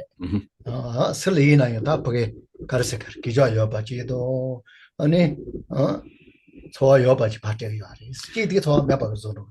so that pride leads to this result of not having a feeling for beings, having an indifference to beings. On the other side of that, this courage, it actually leads to feeling more connected with beings because it's courage to go forward, recognizing our potentials, but also other beings share those potentials. So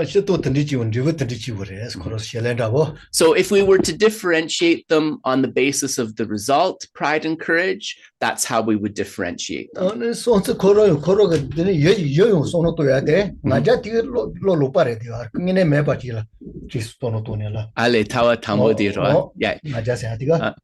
if we were to differentiate them based on the mind that they are connected with, pride is based on this false view that exaggerating our qualities, or even thinking maybe we have qualities that we don't. That's what pride is more connected with. But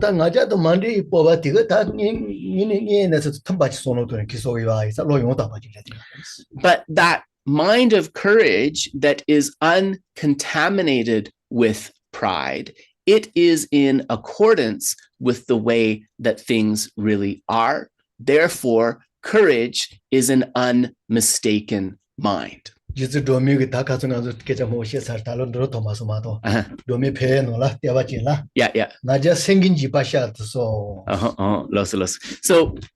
in Geshe-la's commentary on Tara, he said he was meaning to discuss it, but we didn't get time to. One of the benefits of the Tara practice is said being able to overcome the lion of pride. Yeah. So they in these benefits, it connects each of these afflictions to a certain animal or a certain misfortune, right?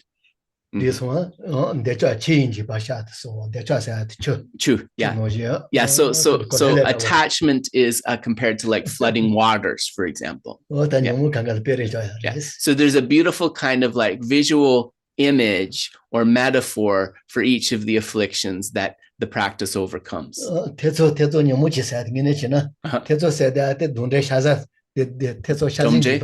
Domdre dabojik? Yeah. Shasa agi domdre di. Shasa. Oh, shasa domdre den so migi shasa agi do. Domdre la koro shasa se mita ba. Ale. Tenda domdre ginjiba. So and deluded doubt is compared to, and I don't know exactly, I was thinking it was a rakshasa, but it's not. It's some kind of ghost. It's compared to some kind of ghost.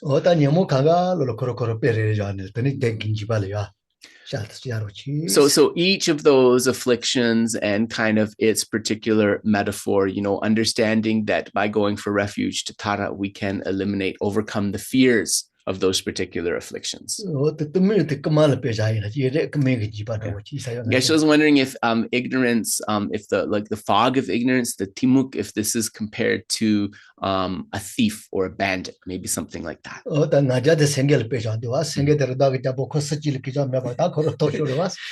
So why the lion of pride? Because the lion is the apex predator. Right? So the lion's thinking nobody can eat or oppress me. And so for that reason, they're a very prideful creature, right? So that's what Geshe-la would comment on that one day. Thank you. And so I see... If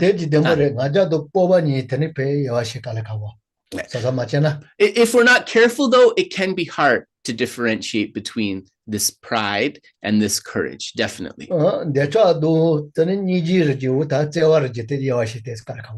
What's another tricky one?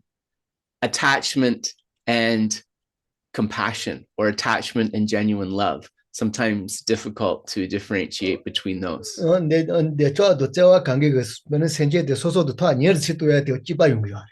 Because like the feeling that that love brings and the feeling that attachment brings, when we're talking about especially beings that are close to us, it can be very difficult to differentiate those, actually. So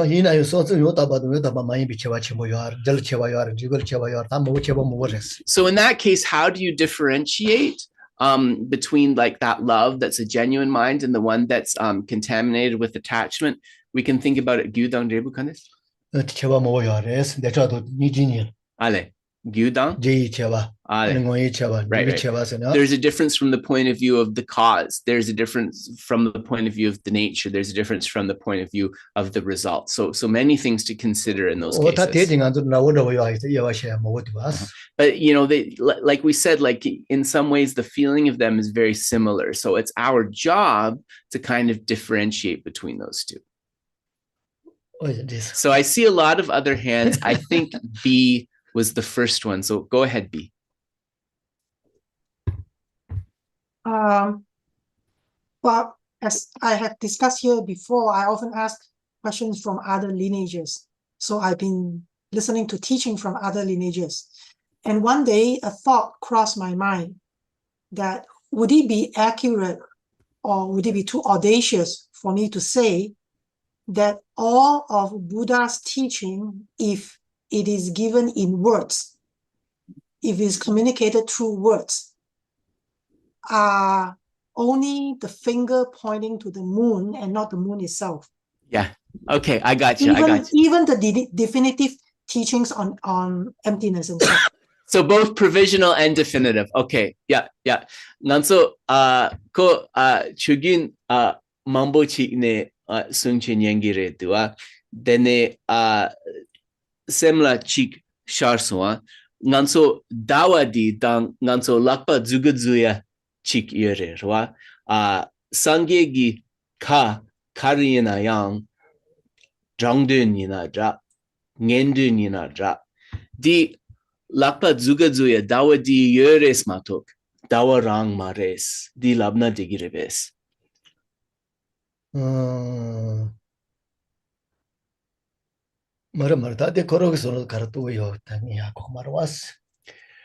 Ganso dawadi yores di zuguzugi dua sangegi ka zuguzu sosa di dawa mares dingane res la dingane di yempa mares ale mare changdun dang di niga segidua niga lakpa di dawo chagires yeah. So Geshe says he would be he's not sure what your way of thinking is, but his initial response would be he would say that the provisional truth, so the Changdun, the provisional truth, that this could be like the finger or the hand showing where the moon is, but that you could say that the definitive truth would be the moon itself, he would think. Well, when we talk about the 5 paths, at the path of preparation, when we only have a conceptual realization, even when it's really very close, we still say that it is not it yet. Nanso lam na samlo tangna tsoklam jorlam nanso jorlam tokpa diere tompa nigi tokpa diere ine di tompa ni rang mares nanso utsuja gitu tumbani ro mares na tokpa di tompa ni rang mares tongni tokpa gi tokpa chiktua tuninge서 toba mares nanso di topa mares. So by when you say not it, do you mean that it's not the direct realization of emptiness at that point? Is that what you're saying? Conceptual realization of emptiness is still the object is still the meaning generality of emptiness. Tokpa di datung drangdun re dua disegire. Tupate tunderendua seyo te roasting tanganzo serse mares tupate tunderese ate. He doesn't, Geshe doesn't think that he's heard it spoken about like that. I have not heard anybody say it. It's just my own thinking. Yeah. Because I'm listening to the teachings from different lineages and with the attitude that, with the mind that Buddha's teaching have no contradiction so long if I understand them properly.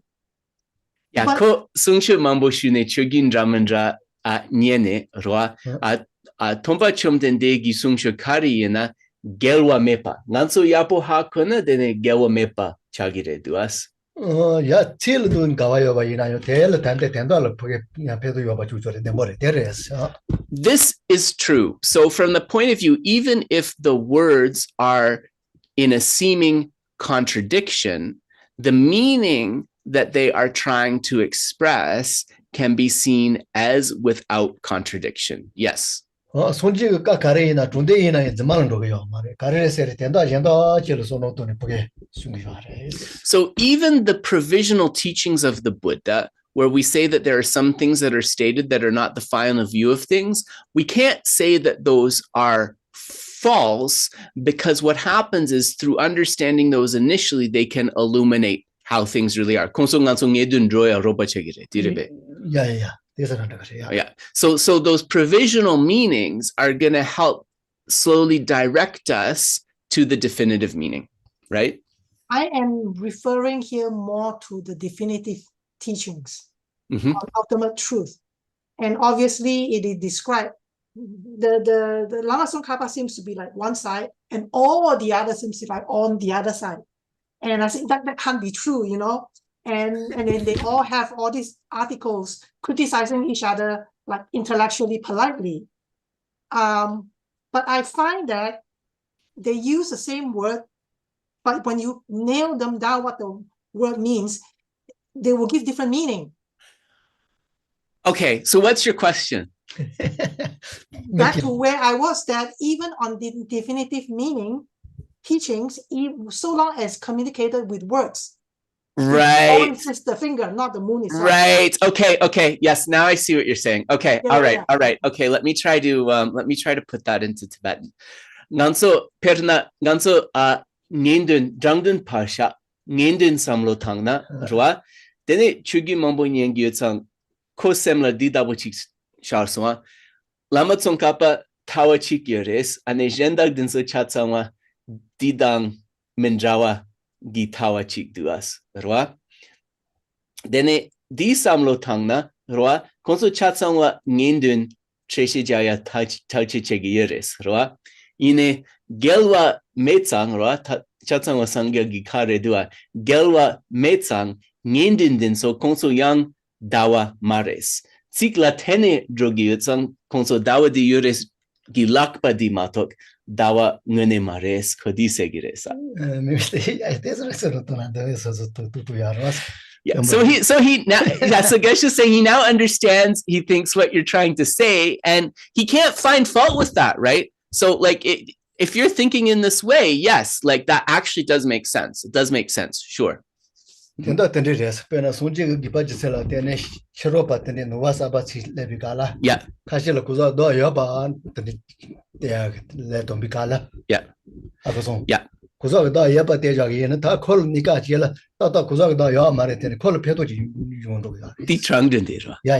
Yeah. So, but Geshe also wants to explain, and I think also maybe this doesn't relate directly, but I think like a lot of the people who are listening, they might not know what we mean when we say interpretable and definitive meaning, right? Or provisional and definitive meaning. So when we say the interpretable or provisional meaning, Geshe said an example of this is when the Buddha was speaking to people who were holding non-Buddhist views, like people from other Indian philosophical traditions. Some of his speech seems to indicate that he's saying there is a self of persons. So we know that that's actually opposed to the understanding of Buddhism, but he said that for a very specific purpose, to kind of bring those beings onto the path. So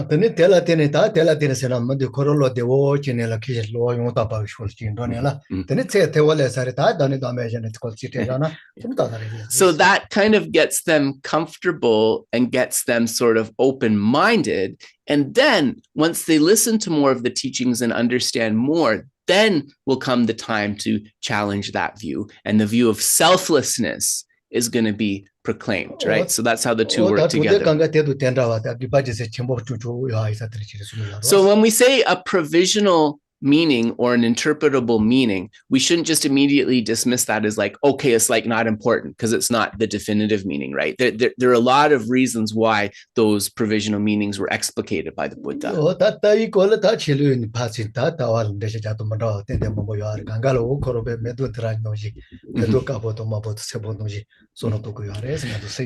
Geshe said, in terms of listening to different teachings and having all of these different views, he thinks the way to like kind of see it in the healthiest way is we just see this as a garden with very beautiful flowers. And like, and there might be certain of those flowers that we're more attracted to, but all of those flowers are beautiful. That's the way to approach it. And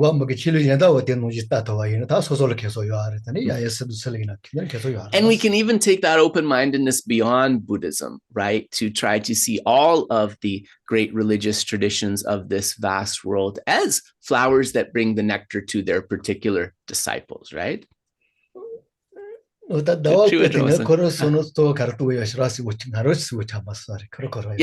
Geshe said that he kind of understands a little bit better, but he's still not understanding the importance of the differentiation between the finger and the moon.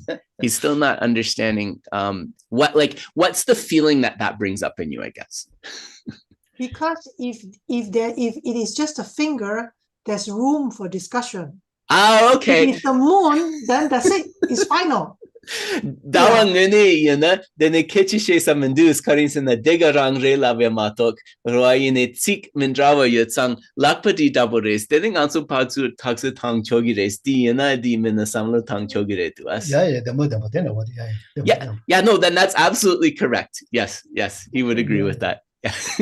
Thanks so much, B. I'm not sure if it was Martha. Oh, Dave, are you keeping track? Yeah, from Facebook earlier. So, okay, go ahead. Go ahead. Okay, so the question is, how can I lower my expectation when it comes to practicing Dharma and not to ask for a miracle result? Nanso chu nyamlen chepe kaplola di den yongire samne dening also tes lo pamgire dua di den yongire samya di drebule lapo yongyagi kandes labogre samsudi kandes nyungru tangores drebule lapo yongires denele lapo ma yongna consolo pangire tua inji minji drebu le lapo yongore samlo tangdang di kandes pangore me ta te ya te o chi chi ki dembo chi ba pena chane gege chi ta gege ta chi mo chi la ane gitu tendiga 다 게이 저러도 돈이 봐 다들 아마 전에 샤지 뭐 보시와래 세텔 두바 토보 자게서 왔어 알레 기라 와라 왔어 지랑 라마당 어들레 유도 텐디가 샤지 봐 뭐 용게 제시 listen 세텔 두바 토보 자게서 왔어 알레 listen gitu tendi가 라마당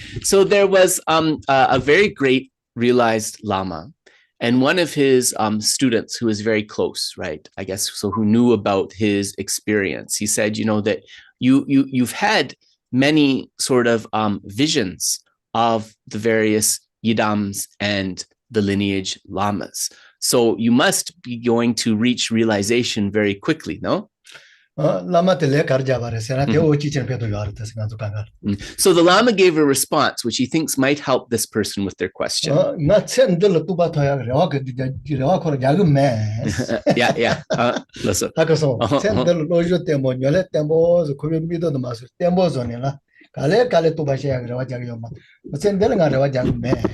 the Lama said to him, I am not counting on realization in this life. I'm not placing all of my hopes for realization in this life. I am hoping through these experiences and using them to encourage me in my study and practice, I can have the foundation stone. I can have the foundation stone for ascending to realization gradually. So that, if we really think about what that Lama said, that's an important advice for every single one of us, actually.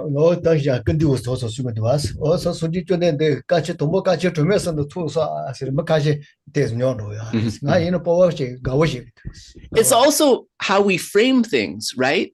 So His Holiness has often said that when some people hear that the Buddha reached enlightenment from having accumulated the collections over 3 incalculable eons, they immediately get discouraged. I get really encouraged when I hear that, right? That's what His Holiness says. So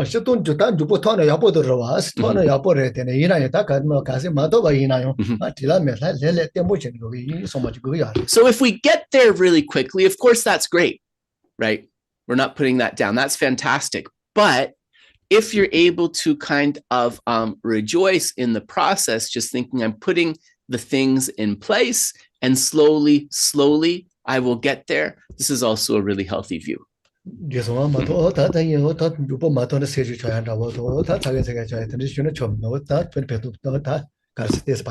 So if you set like sort of something like I have to get there like in this immediate amount of time, and then you don't get there, and then you get discouraged, and then that mind of discouragement causes you to have all kinds of doubts and suspicions about the practice and so forth. That's not going to be helpful for you, right? It's not going to be helpful. Yeah,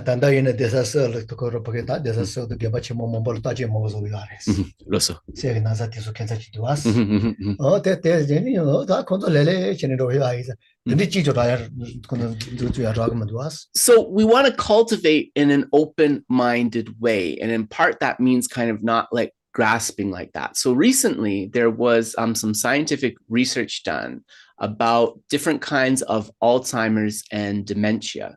And the lowest incidence of those kind of Alzheimer's and dementia, it was very low in the population of the 3 seats. So they looked at older monks in like the monasteries of Sera, Gand, and Drepung and so forth. They had a very much lower incidence of dementia in older people than in other populations. So Geshe is saying part of that is because of the open-mindedness that we need to cultivate through the teachings. So you know, that's kind of an initial finding. And so the researchers were intrigued, like, why does this particular population of elderly have like such low, almost no instances of dementia or Alzheimer's, like you would expect to see some. So this is a point that they are really investigating now.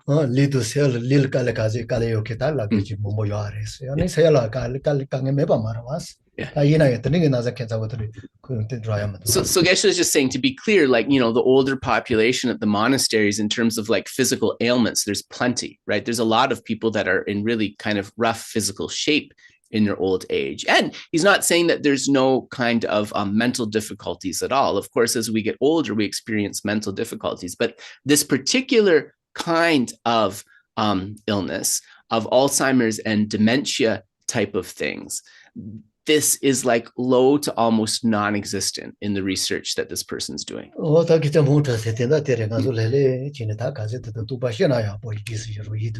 Yeah.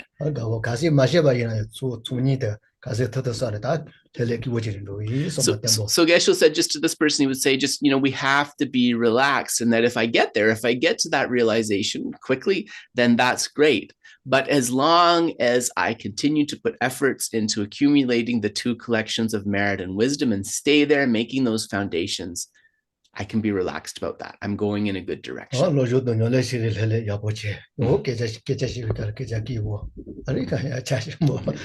Geshe said, you know, just in terms of how we live our lives, we study and practice in a consistent and steady but relaxed way. And we also engage in our lives with our friends in nice conversations, but in a mindful way. And that's kind of how we proceed, right?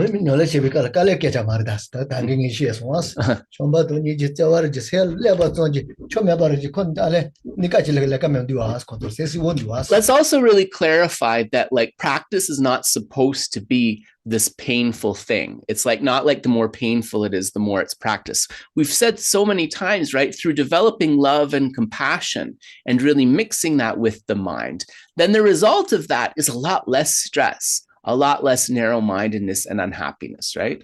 And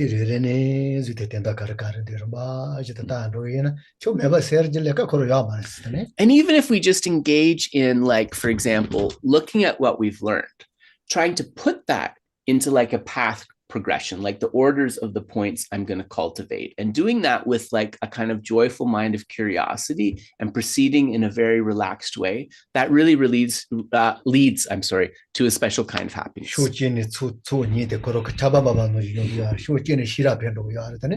So when we approach the teachings in that way, from the one side, as we kind of look through things and we formulate this kind of path structure, we're accumulating the collections of the two accumulations, and just the process of using our brain to do that, we're also sharpening our wisdom. So Geshe will leave it there. Can I go to the next in-person, Dave, or is there other? Okay, so I'll go to Yulita first, and then we'll go to Marta. Yulita? Yes, thank you. Thank you so much. Am I pronouncing your name correctly, by the way? It's depending of language. French is Julita, English is Julita, Jolita in Spanish, so whatever. Okay, whatever works. You don't have a preference? Okay, all right. Go ahead.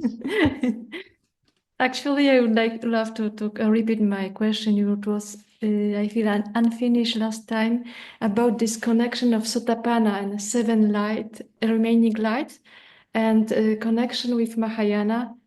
And Bodhisattva, which Geshe said that Sotapanna supposed to gain clairvoyance, and therefore to see that the process that is on the path of Sotapanna and Arahat, and not Bodhisattva.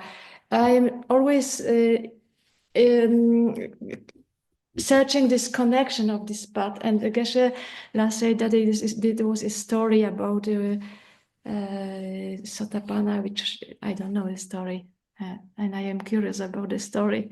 There was the question is Sotapanna supposed to have only 7 lives, right. I think and no lower than human. And yes. If we, for example, in this light decide to be to do Theravada or Mahāyāna. Yes, I remember. Right. I use the word as you say today, abandon the Shravakayana to come to vast path of Mahāyāna. It was exactly abandoned this word.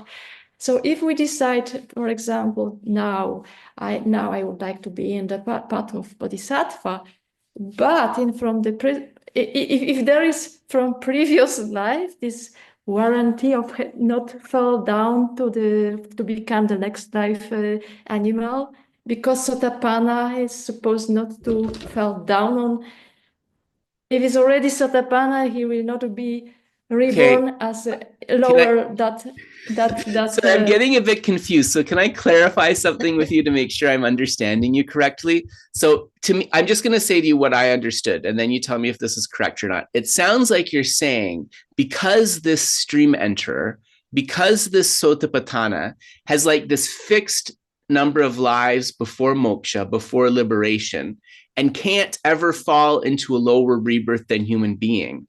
You're wondering correct. If because they're fixed in that, going to achieve liberation and cannot fall into a lower path, that means that they're kind of definitely on the Shravakayana path, that they could never go from Shravakayana to Mahāyāna after having attained that. Is that what you're saying? That's the definition of Shravaka, of Sotapanna is quite correct, that it's 7 life maximum and not lower. That's perfect. But then, for example, if somebody developed, I don't know, spontaneously, bodhicitta, or being in the family with there is I don't know, condition or such that there is already compassion, he wished to become bodhicitta, develop bodhicitta. So is that, you're asking if that's possible for this Sotapanna? Yes, because because there is a lot of this, what I understood, a lot of is not so, the paths are not so separated. No, I mean, yeah, okay, so I'm going to ask this, but yes, therefore sometimes we hear that Bodhisattva wish to go down, for example, to the lower realm. That's not always, animals. Right? That's the question. Okay, okay, I think I got you, Yulita, I think I understand you. So just to be clear though, right, like in this formulation, everything's practiced together, right? So the Shravakayana and the Mahāyāna are together. It's a holistic, yes, but right? Because holistic, but anyway, it's for me, it's always the purification of the mind. Right. Okay. Yes. No. So, I'll put what I understood to Geshe. So hopefully we can get you some more insight. Nanso gun drogen chikyore tsangpo dapochi drogere dene kandesla gore kewa sumina kewa dunyana koronso dendan tarpa togires ane milu rinpoche mato konso ngensong dangdenso drotugyo mares roa didapochi kyores dene korong nguma gichiwa di zulna roa dene nganso gopang di kandes togere gopang di gibin karere gun kewa dun mare drachangpa ngela chikere kewa dun nangla tarpa tobgenchi kewa sum nangla tarpa tobgenchi chikere ti dene yer kara ale juju se aji juju dire kandes lago juju yeah juju di konso tambo tarpa miku chikere roa dene gyujun chane koronso denden tarpala drogores koronso tekshengi netso chik hakona dene koronso tekshengi netsula gyurwa dro tugireres nga chene ta juju sana pashi ta ya ndogere ma to techen to pashi dog mare lesa sona juju ha nyete solomba do tikare ina techelo ya ndo yo sigere soglamba dang jolamba ale ine ko ngama soso drung chikyore ko duntra ngama di kola kechichi son soso drung chikyore di drung di kareres tenso chemas dosa ngaso ngama halepi chiwaring pati dros last week ten da wo chi te da choma no ji chi choji semba sa jewe le be kala yo yo so ji to choji semba so ji chora terza diana de mario chi so kar se ni to da wo chi le ka chi ya loso sa jeba dewa ma da wa chi le ne la okay tabe go tong so ta yeti da chi kompo tel shi to ne shi dewa tela dewa che to ne la ka mo bo yeti da choma de ya was right ye no ji chi choji semba sa jewe ni kala wo ten da wo ya chi ya resto okay then midi judi ko jung kandes lokare jungdi juju se ate da khadu ya ni ti da choma ndo dini tsene sunji le ja shoji se ni sa. So Geshe thinks that what will happen is the Sotapatthana, the stream enterer, is going to have to go towards that state of liberation. And then once that state of liberation is achieved, then they can go to the Bodhisattva path. And in most cases, though, this is not the most efficient way, because once you reach that state of liberation, right, you experience this extremely refined bliss of concentration that is so kind of profoundly relaxing, I guess, that you stay in that state for a very long time until you are kind of, there's stories about the Buddhas and the Bodhisattvas rousing people out of that samadhi of the bliss of liberation. And then from there, some of them will be able to go on to the Bodhisattva path. So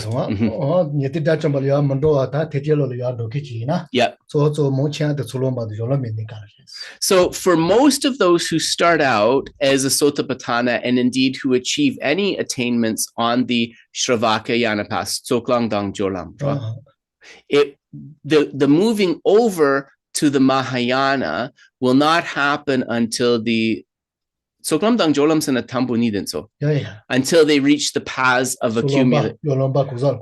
Until they reach the path of accumulation and the path of preparation. Once they have reached the path of accumulation and preparation, they can go to the Bodhisattva practice.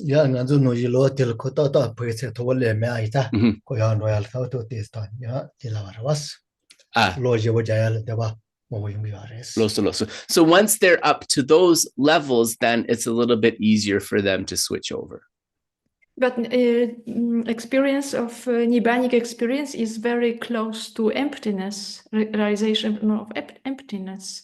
Ine tarpa tobia di tompanigi tokpa marebes. Tompanigi tokpa rero. Ya tompanigi baredi ares. Yes. Nieti tolo toba ina tompanigi asa to jibares. Yes, in fact it's the same emptiness. It's the same emptiness, right? Yeah. It's the same emptiness in the Śāntarakṣita. So it depends on the Lama you talk to, because different schools have different views on this, but we would say it's the same emptiness. Right? So the solitary realizer and the bodhisattva who realize emptiness, it's the same realization. Therefore, if somebody realizes it, whatever it is Śāntarakṣita or become bodhisattva because because the bodhisattva needs the compassion part, right? Not just the emptiness part. Yeah. Then it tompani di su tongna korong so tambura chompa dene jangchun semparo mare karinsen the ningje dang jangju gisemme parwa. So mainly it becomes like that individual liberation or the bodhisattva path based upon compassion and bodhicitta, right? If the compassion and bodhicitta are not in place, then it will go to that individual liberation. So Śāntarakṣita will continue 7 light maximum, and bodhisattva will continue. It doesn't matter what happens. I don't think you can put these two together in that way. I don't think they jujun di kewa dun dang jangchugi sempa kewa katsugugire sangye chaya di tumpamare. Yeah, no, the systems don't work together like that. We can't put a fixed amount of lives on a bodhisattva like that, like the same way for a Sotapadana. The point for me, this point was exactly the realization of emptiness from Śāntarakṣita and potentially bodhisattva. Bodhisattva will develop compassion, and Śāntarakṣita will develop individual purification. But I don't think this 7 lifetime thing works outside the Sotapadana thing. Yeah. Yeah. Yeah. So Geshe said, the two systems don't work together. He said he's aware that when we talk about a stream enter, there's a presentation of 7 lifetimes. There's another being that's a presentation of 3 lifetimes, but that doesn't translate over into how a bodhisattva develops. Some bodhisattvas might take 3 or 7 lifetimes, but there's not like a fixed or promised number. It doesn't work in the same way. Yeah, like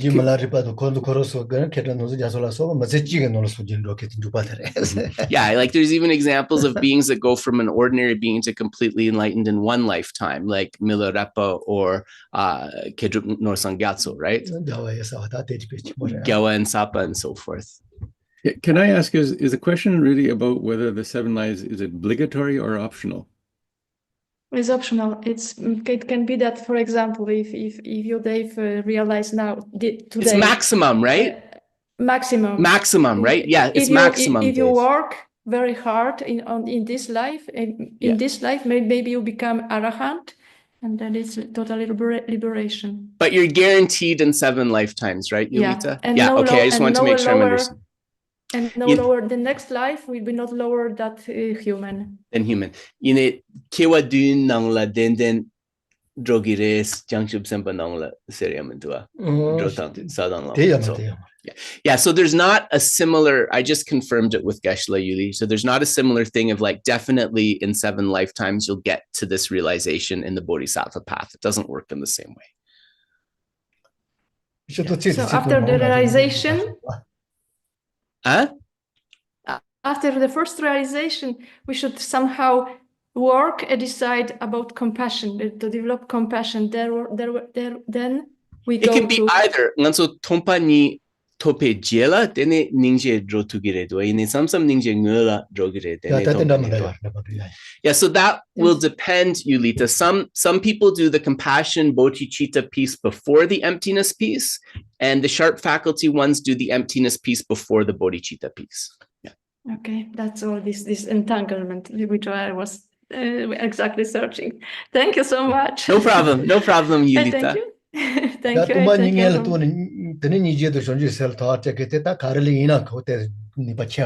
So Geshe said the one who realizes emptiness first, he or she is called the sharp faculty because they've developed their mind in such a refined way, then actually things are going to move a little bit faster. There's not like a number of lifetimes, but they do move faster. Because everything kind of going easily and solidly, more efficiently, comes from that initial realization of emptiness. So, Dave, I'm going to go to Marta first before we do more online. Is that okay? Are you there? It's okay. Thank okay, you so much. Go ahead, Marta. Yeah. Thank you so much. Good afternoon, Geshe, Hedrup. Thank you so much for your teachings. And also, before my question, please, Hedrup, check your messenger. I have a message for you. Okay. My question is... Sorry, Marta, as usual, can you talk a little closer to the microphone? It is very nice to see your smiling face, but I think if you talk closer to the microphone, I'll be able to hear you better. Can you hear me right now? Much better. That's much better. Thank you. Okay. I told you that I have a message for you in Messenger, so please check it out. Okay. Then, all right. This is my question. Yeah. What does a person need to be able to have a correct vision, such as interdependent origination, emptiness, reincarnation, etc., if in his life has thought about other beliefs? So what the person needs, what is the click? When you say other beliefs, Marta, you mean like maybe a different religion or a different spirituality or something? Okay. All right. I gotcha. Yes, a wrong view. Gotcha. Okay. Yep. I think I gotcha. Chiwa dire, ngaronso tenchungina dra, jangchugi semina dra, tompanina dra, tokpa di lebya kare gogires. Chichena, nganso yena chichena, nganso mitse nanglo chulu nguma jendak chikires, roa. Dene tawa dinso dapo lebya la kare gogires egitu. Me ta tenju to bad rapa to nganso tende yar was. Akaso. Yeah. Ta te tenju ta tawa thara mombo yares. Akaso. Yeah. Tombo jenje tenju. Ngene ne thoya des rapa tene ta kale tene tunye to bishira. Ta te kare gover se yamar. So ta go jaya do lojo ya. Ten to ter was. So Geshe said there's no secret answer that he can give you. It's our study and our meditation that is going to lead us to realizations of bodhicitta or dependent arising or emptiness. But there's also a progression. So for example, if we think about dependent arising, we might want to contemplate the coarser levels of that first, right? Like the dependent arising of cause and effect. We can quite easily come to an understanding of that, and then we can go to the more subtle, and then the wisdom of realizing emptiness can be connected with that. So there's no kind of magic formula. It's through our study and practice. And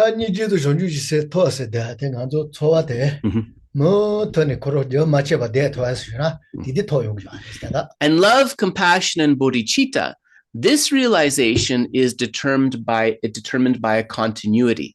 So if there is an unbroken continuity of love and compassion, that means that we have realized that. And the only way to establish that is through habituation, through repeatedly cultivating it within our mind.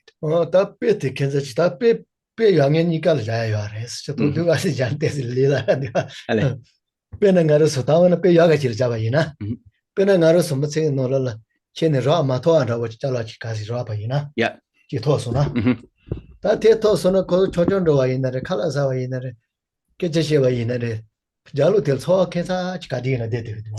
Ale. Perna nganso like migsechi tobna motachi tobna da wachi yeah. Ale, listen. Yeah. Like ngempa dabo chik like hope listen. Okay, listen.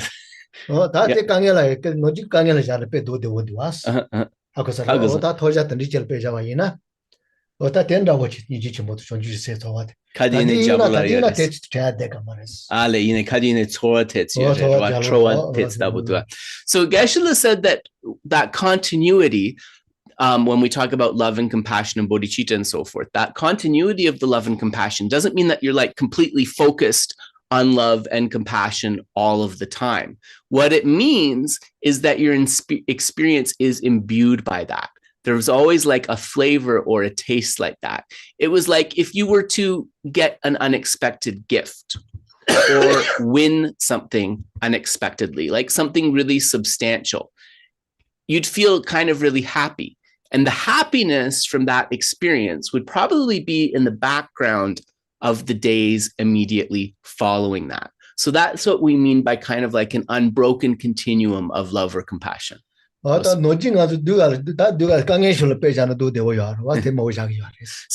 Geshe said he wanted to give a positive example. There's also an example of a negative thing, but he thought maybe it's a little too dark. So he wanted to give the positive example.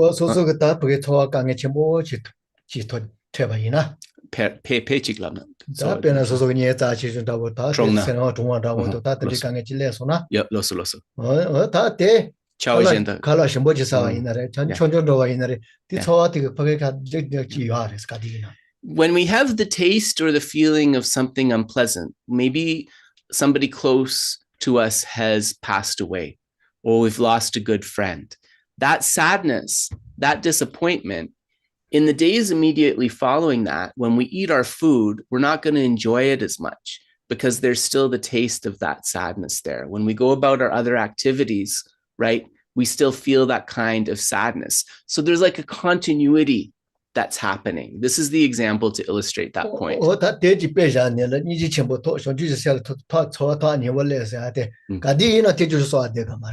So when we say that, like, when you've realized love and compassion, it's unbroken, it's always present, that doesn't mean it's the dominating feature of the experience, but it means that it's like a taste or flavor that imbues each moment, even when you're doing other things. And that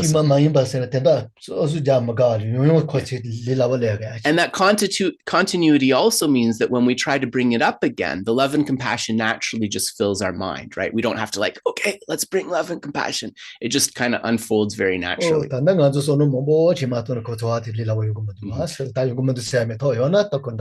So to get there to that point, you know, this only happens through determination and habituation. Next. Yeah.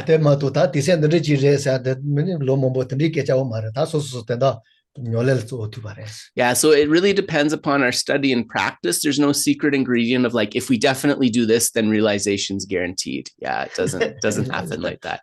So we'll go to the next one. And I'm sorry if I mispronounced your name. Do feel free to correct me. Marta, did that answer your question? Sorry. Yes, well, I was, you know, it's like, maybe how can you have all this information? For example, I didn't have this information in my life until somebody showed. Yeah, I see what you mean. So if somebody who maybe grew up in a Buddhist family or something, you're thinking that it's like kind of more things are in place there. Is that what you mean? Yes, so a person who born in a Buddhist family is completely different from a person who just have the information by, you know, casualty or by good karma, or because in the past life you cultivate the Buddhism. But for example, in this life, sometimes I am talking to a friend and then, you know, we have different visions. I don't want to go into a mess or into a discussion, you know, but I know they have, well, from my humble perspective, I think they are not in the good, you know, because the Buddhist is very scientist and very deep, and we study a lot. And people sometimes, you know, they're very light and they don't go into deep to study and analyze. So Geshe asks if you can give us a short summary of what you want to say. Only because there's other folks waiting to ask. Sorry. sorry. Yeah. So my point is here, when I am with another person that have a wrong view, and I don't, how can I go into this conversation? Should I maybe stop and just don't say nothing? Okay, yeah, let's leave it there. Okay, I got it. Nanso dokta yugenya nangpa danggewa yugenya di utsu jabne mutune drogorebe skanso kechishia parshagoresa. Majenda. Shuyo yugen mambugude. Majenda se. Yeah, mijenda se. Mama chudama ke mara yugen kechashi choro was kechashi ne ko ta yaposhi ngoldo ya. Yeah, so Geshe said that it depends. If this is someone who you can have a conversation with, you can have a conversation with them in a very friendly way. But of course, like if it's going to affect having a good relationship, cause disharmony, then it's better to leave the conversation aside.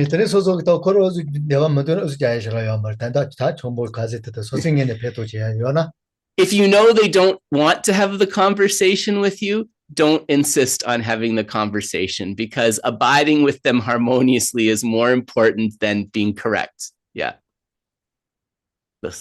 Thanks, Marta. Thanks so much. And next person, and if I mispronounce, please let me know. Marseille.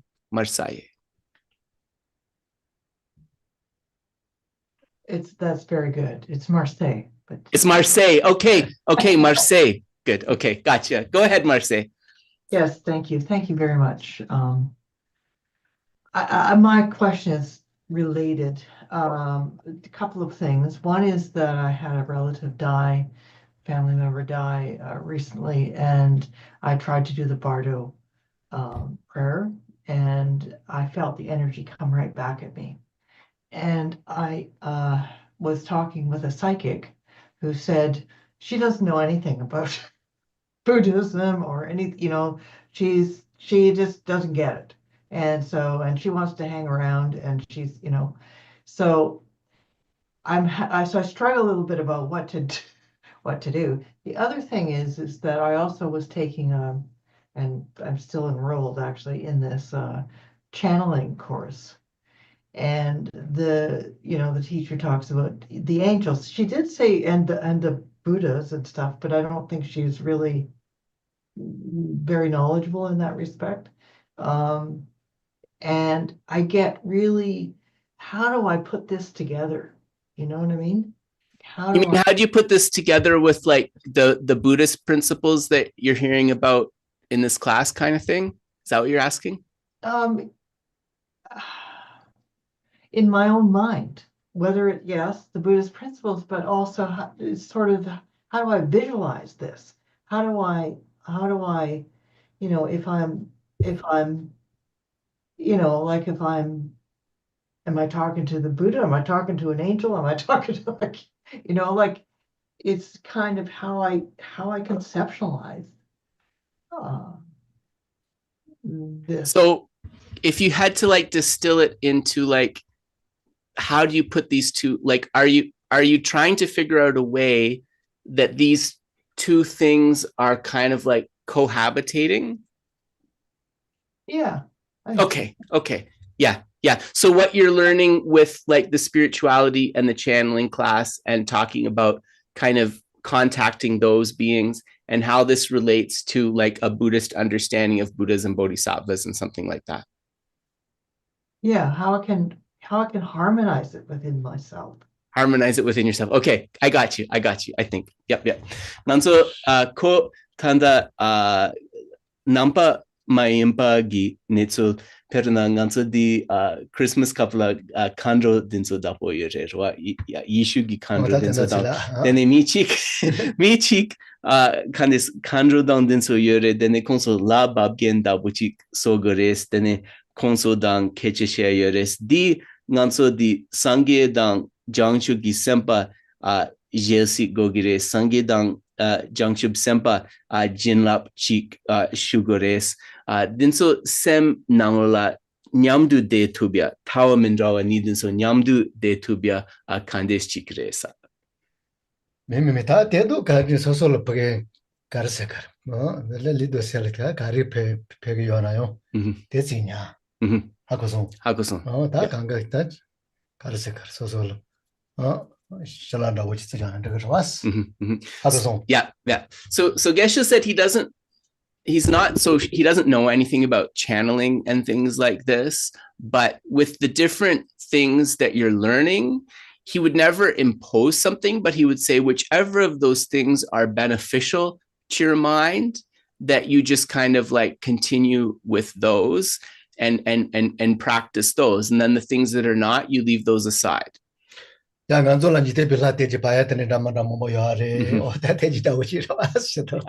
he says in Tibetan culture, there's all kinds of people that are known as oracles, and they channel a lot of deities that are like worldly deities. And he said, so there is like kind of this phenomenon in that culture as well, but he doesn't pay particular attention to it.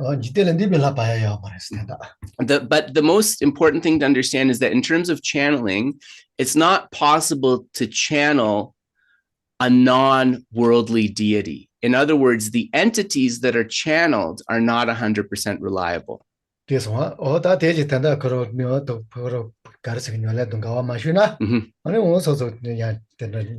he says that also it's about like choosing what your practice orientation is, and then whatever that is, trying to minimize things that are incongruent with that or in opposition to that. But that's something you yourself need to decide. And then also maybe some of them can also be cultivated together, but you have to kind of think about that yourself.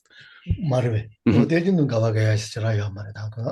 Geshe thinks there can be a way to incorporate, different things that are beneficial in your personal journey, certainly.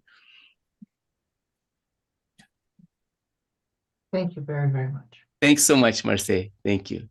Dave, go ahead. Yes, actually, Mark joined from Facebook and had a question there. So maybe Mark, would you like to go ahead? Sure. Hi, Kedrup. How are you? I'm well. How are you? Good. Geshe Tashi Dele. Tashi Dele. Oh, is this Mark in Indiana? Yes, it's your downstairs. Oh, how's it going, buddy? Yeah. So this question, sadly, in November 4th, 2022, my Lama Geshe Jinpa Sonam passed away. Geshe Jinpa Sonam ni Tsawe Lama Gampo Zoson. And before, the year before that, we had finally gotten to a point where we were talking about the mind, the kind of mind necessary for reaching the path of seeing, for having a direct perception of emptiness. And we talked at great length about Mushe, about clairvoyance, and the necessity for developing clairvoyance to achieve this higher realization. So I'd like to ask Geshe-la's perspective on that, on the importance of Mushe, and then also any advice or methods to develop this.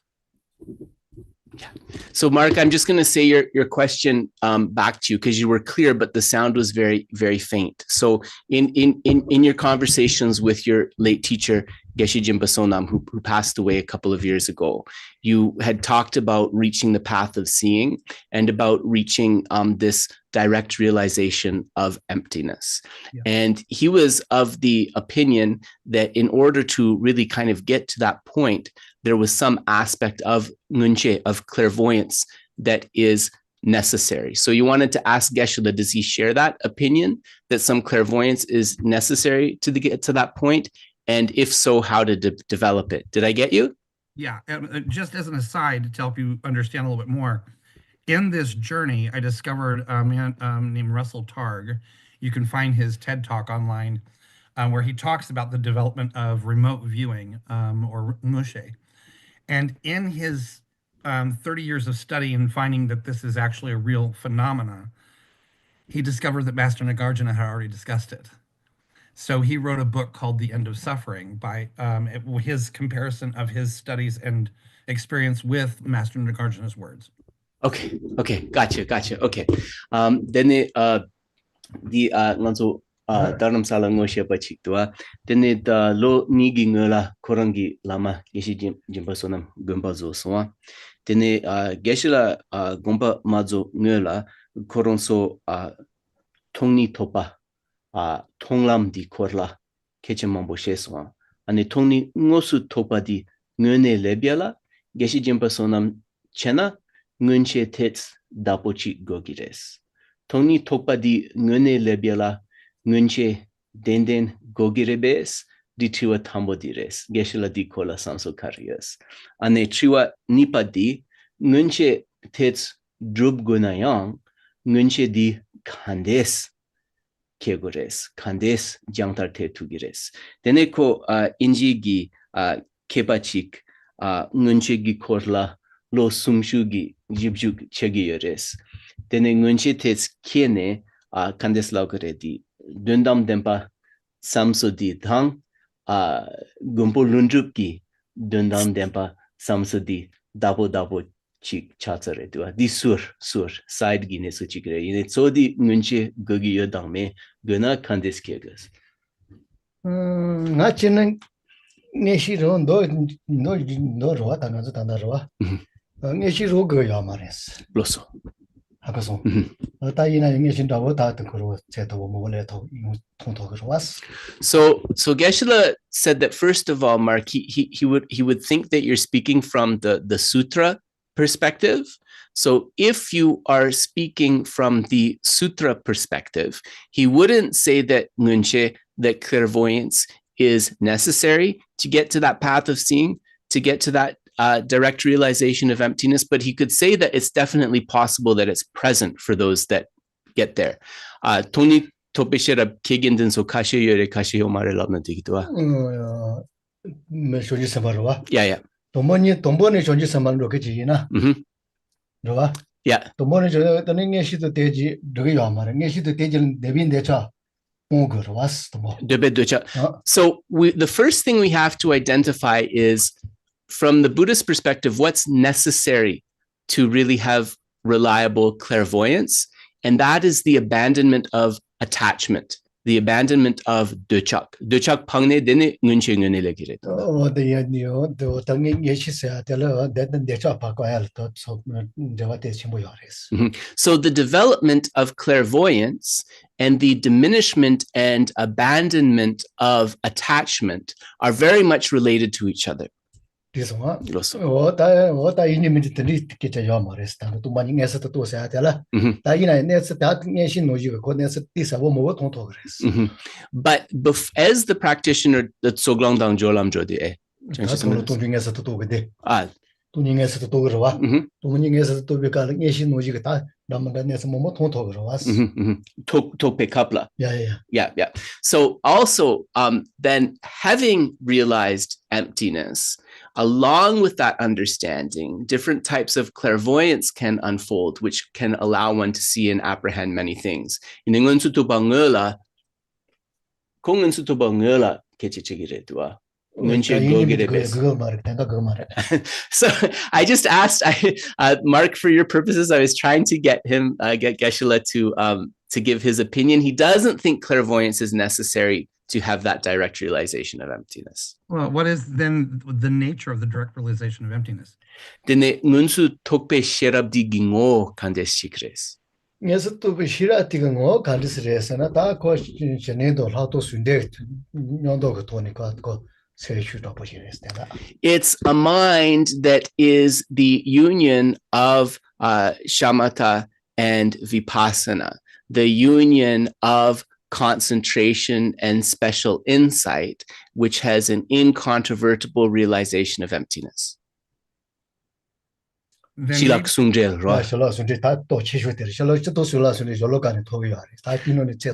So there, just to be clear, there is a union of calm abiding and special insight that can happen on the path of preparation, but this is the supreme union of śamatha and vipaśyanā that happens, that is that direct realization of emptiness, allows that, sorry. Chokgi Sungjedi. Shilak Chokgi Sungjedi. Yes, correct. Yes, the highest union of shamatha and vipaśyanā.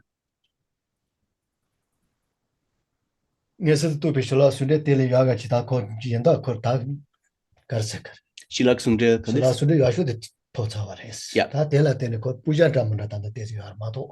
So at that point, right, the practitioner has that union of calm abiding and special insight, which allows that direct realization of emptiness. So they've achieved a very great thing. From then onwards, there's certain objects of abandonment that they still need to take care of, but they are relatively minor ones. They've already gotten rid of the aging, ordinary aging, sickness, and death, those samsaric experiences. Those are abandoned after that realization. Julama Penyun. So in the Uttara Tantra Shastra, in the Sublime Continuum, when it talks about the benefits of this realization, these are some of the things that are mentioned.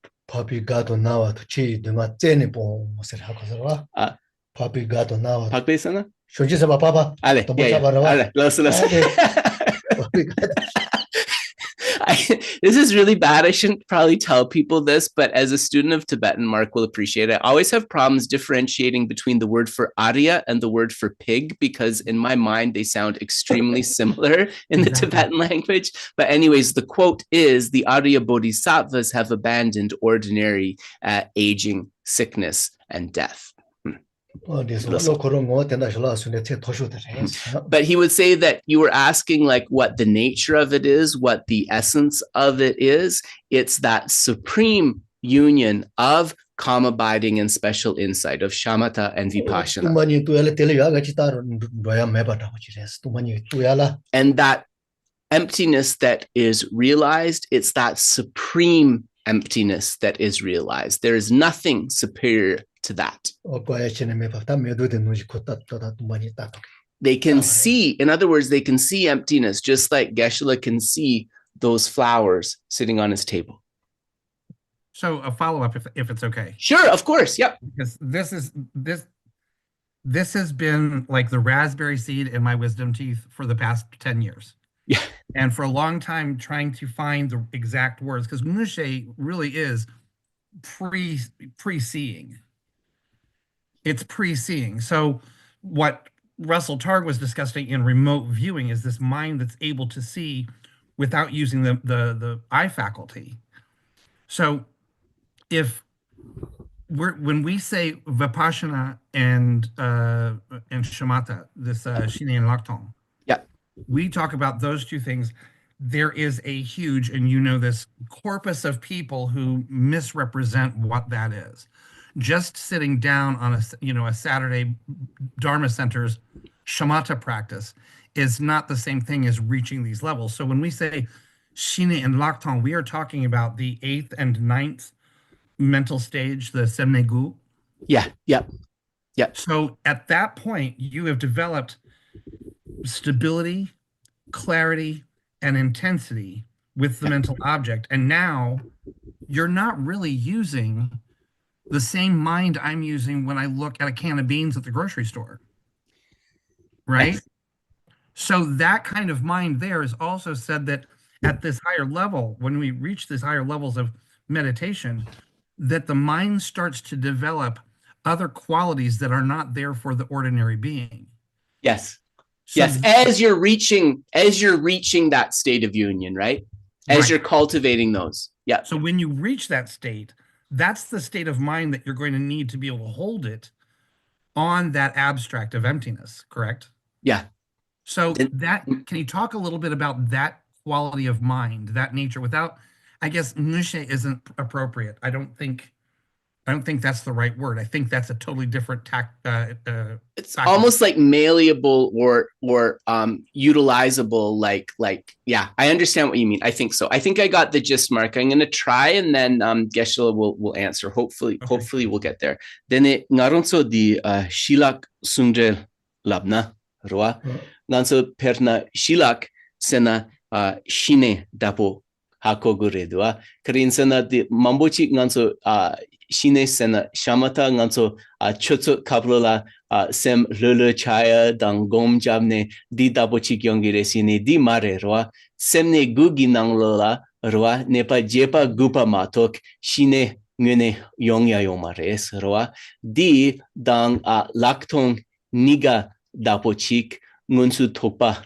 gogi yores roa tene di lebdu roa shilak sungre lebdu di tanyeru nyeru drone denengan so sem minya dapochik res ane nguma nangchen tatang tets mindrawa res ngunche sena chichena tsik norsoa inengan so semgi nupakeya semgi rangjen gyurwa droya kandes chik res karin sena shine laktong sungre labdi di netsu tets topo res lelapo mares nganso tongsul di lebdu tongsul mindrawa gogires nganso supermarket drodu kala tongya dang shine laktong sungja tong tang pep mindrawa dapo reduas ya tambo nganso tendo ala tambo shenen de yares ya deswa ya tumanyo ha ko shenen de ta teni ta che to go janela konzo chela ta nganso ta shenen chipo toba yinayo ane se tempo de to yar tene yina yu tumanela jewa shepikalo se tundo yar was ale los la to la tene jewa shenil tam matu bigse di chasona yeah ta shola sunde chano yares akazo yeah so Geshe said that to unfold this conversation with what was being asked, right? The first thing that we need to have in place is the shine, is the śamatha, the concentration. And as we develop that concentration, then our mind will be able to stay on the object, will be able to stay on the emptiness. Ine laktung mena gotomya dabores kandes chigres. Mare lado mena tek temboza gojan jogoza kaze dena de to yares. Ina ye cheba shegi to target to. So with the shamatha, with the calm abiding, the mind can stay on that object for as long as it needs to, but without the vipaśyanā, without the special insight, it can't come to that final kind of refined understanding, right? Dene laktong latene notu medrogires kare medrogire. Me lato latene ten Keparchea? Shini to tawaje. Yeah. Lato to sona. Yep. Tanda ngazu tagaze no ashi bochen sholato go yi da chila de man. Shini mato palo lato ndo sa ya manes. So okay, that's what. So with the vipaśyanā, with the special insight, then we can differentiate, like in the very subtle way, the correct view. But Geshe said also, we talk about śamatha and vipaśyanā. Actually, you kind of touched on this. We talk about śamatha and vipaśyanā like they're kind of easy things. But if you look at how the path is actually structured, you can't even do vipaśyanā until you have śamatha in place properly. Like in terms of the actual cultivation. Laktong shine mena laktong me donda. Nobody can have the vipaśyanā, the special insight, without first having developed the śamatha, the calm abiding. That's just not possible. So with what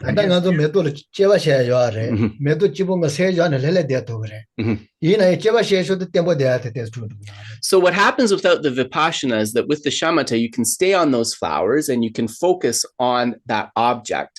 But in terms of kind of like a refined, distilled differentiation, right, of those flowers, because the vipaśyanā, because the special insight is not there, you can't do that fully.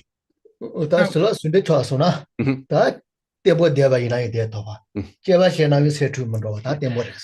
with the union of calm abiding and special insight, no matter how long you need to stay on the object, you can.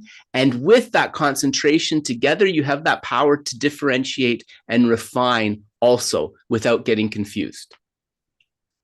Sorry, you were trying to say something. That's okay. No, I apologize. Every time there's a pause, I'm an American. No, it's all good. It's all good. Most folks here are Americans, actually. Some Europeans, some Dutch folks, some Canadian folks. They understand, I think most Americans. Yeah. So as we're within these śamatha and vipaśyanā are at the top of the semnegu, the 8th and 9th level, correct? The 8th and 9th mental abiding, you mean, right? Yes. Yeah. So while we're talking about, like, you know, a shamatha practice for the ordinary person who doesn't know much, they're thinking that they go in and they sit down on a Saturday on the cushion and they do the practice that the meditation leader is telling them, and they're really not getting past the first or second level anyway. But they have the misnomer of calling it shamatha when shamatha is actually up here. Yeah. So as what Geshe is saying is this differentiation from that 8th to the 9th for what is laktong, for what is special insight. How does the mind, what should the mind do to differentiate that? Because if the mind moves at all, then we're dropping back down into one of the lower abidings. Yeah. Yeah. Okay. Yeah, I got ya. Nganso shine ginetsu di roa nesa gu yore roa. Dene ngaron so shine sena chik de tubiagi semdi roa. Dene nganso shine laktung lebiala nganso shine yore nganso sem tempo chene shago roa. Se chikdu, se shikdu tsago roa. Ine shine laktung sena sem se chikdu depe kaprola nganso yang yewa che tugires. Ine nganso yewa che na dene nganso semgi negi nupadi tes nyungru drogres. Yesegi yostanda le tombikal tera was yo mares. Yunju chebashi se tempo yobi tola chene to tasuna. Yeah. Che to ji chongi tela tene. Yeah. So what Geshe is saying is, oh right, Lugi Tseodon Semgi Dewa, yeah. Shishin Kanislakure? Lugi Dewa Yes. Okay. So, but what happens is that as you progress with the shamana practice and also incorporate vipaśyanā, once you get to a certain level of shamatha, you get the bliss of physical and mental pliancy.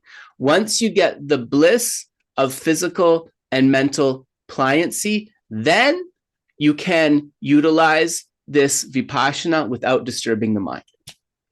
Then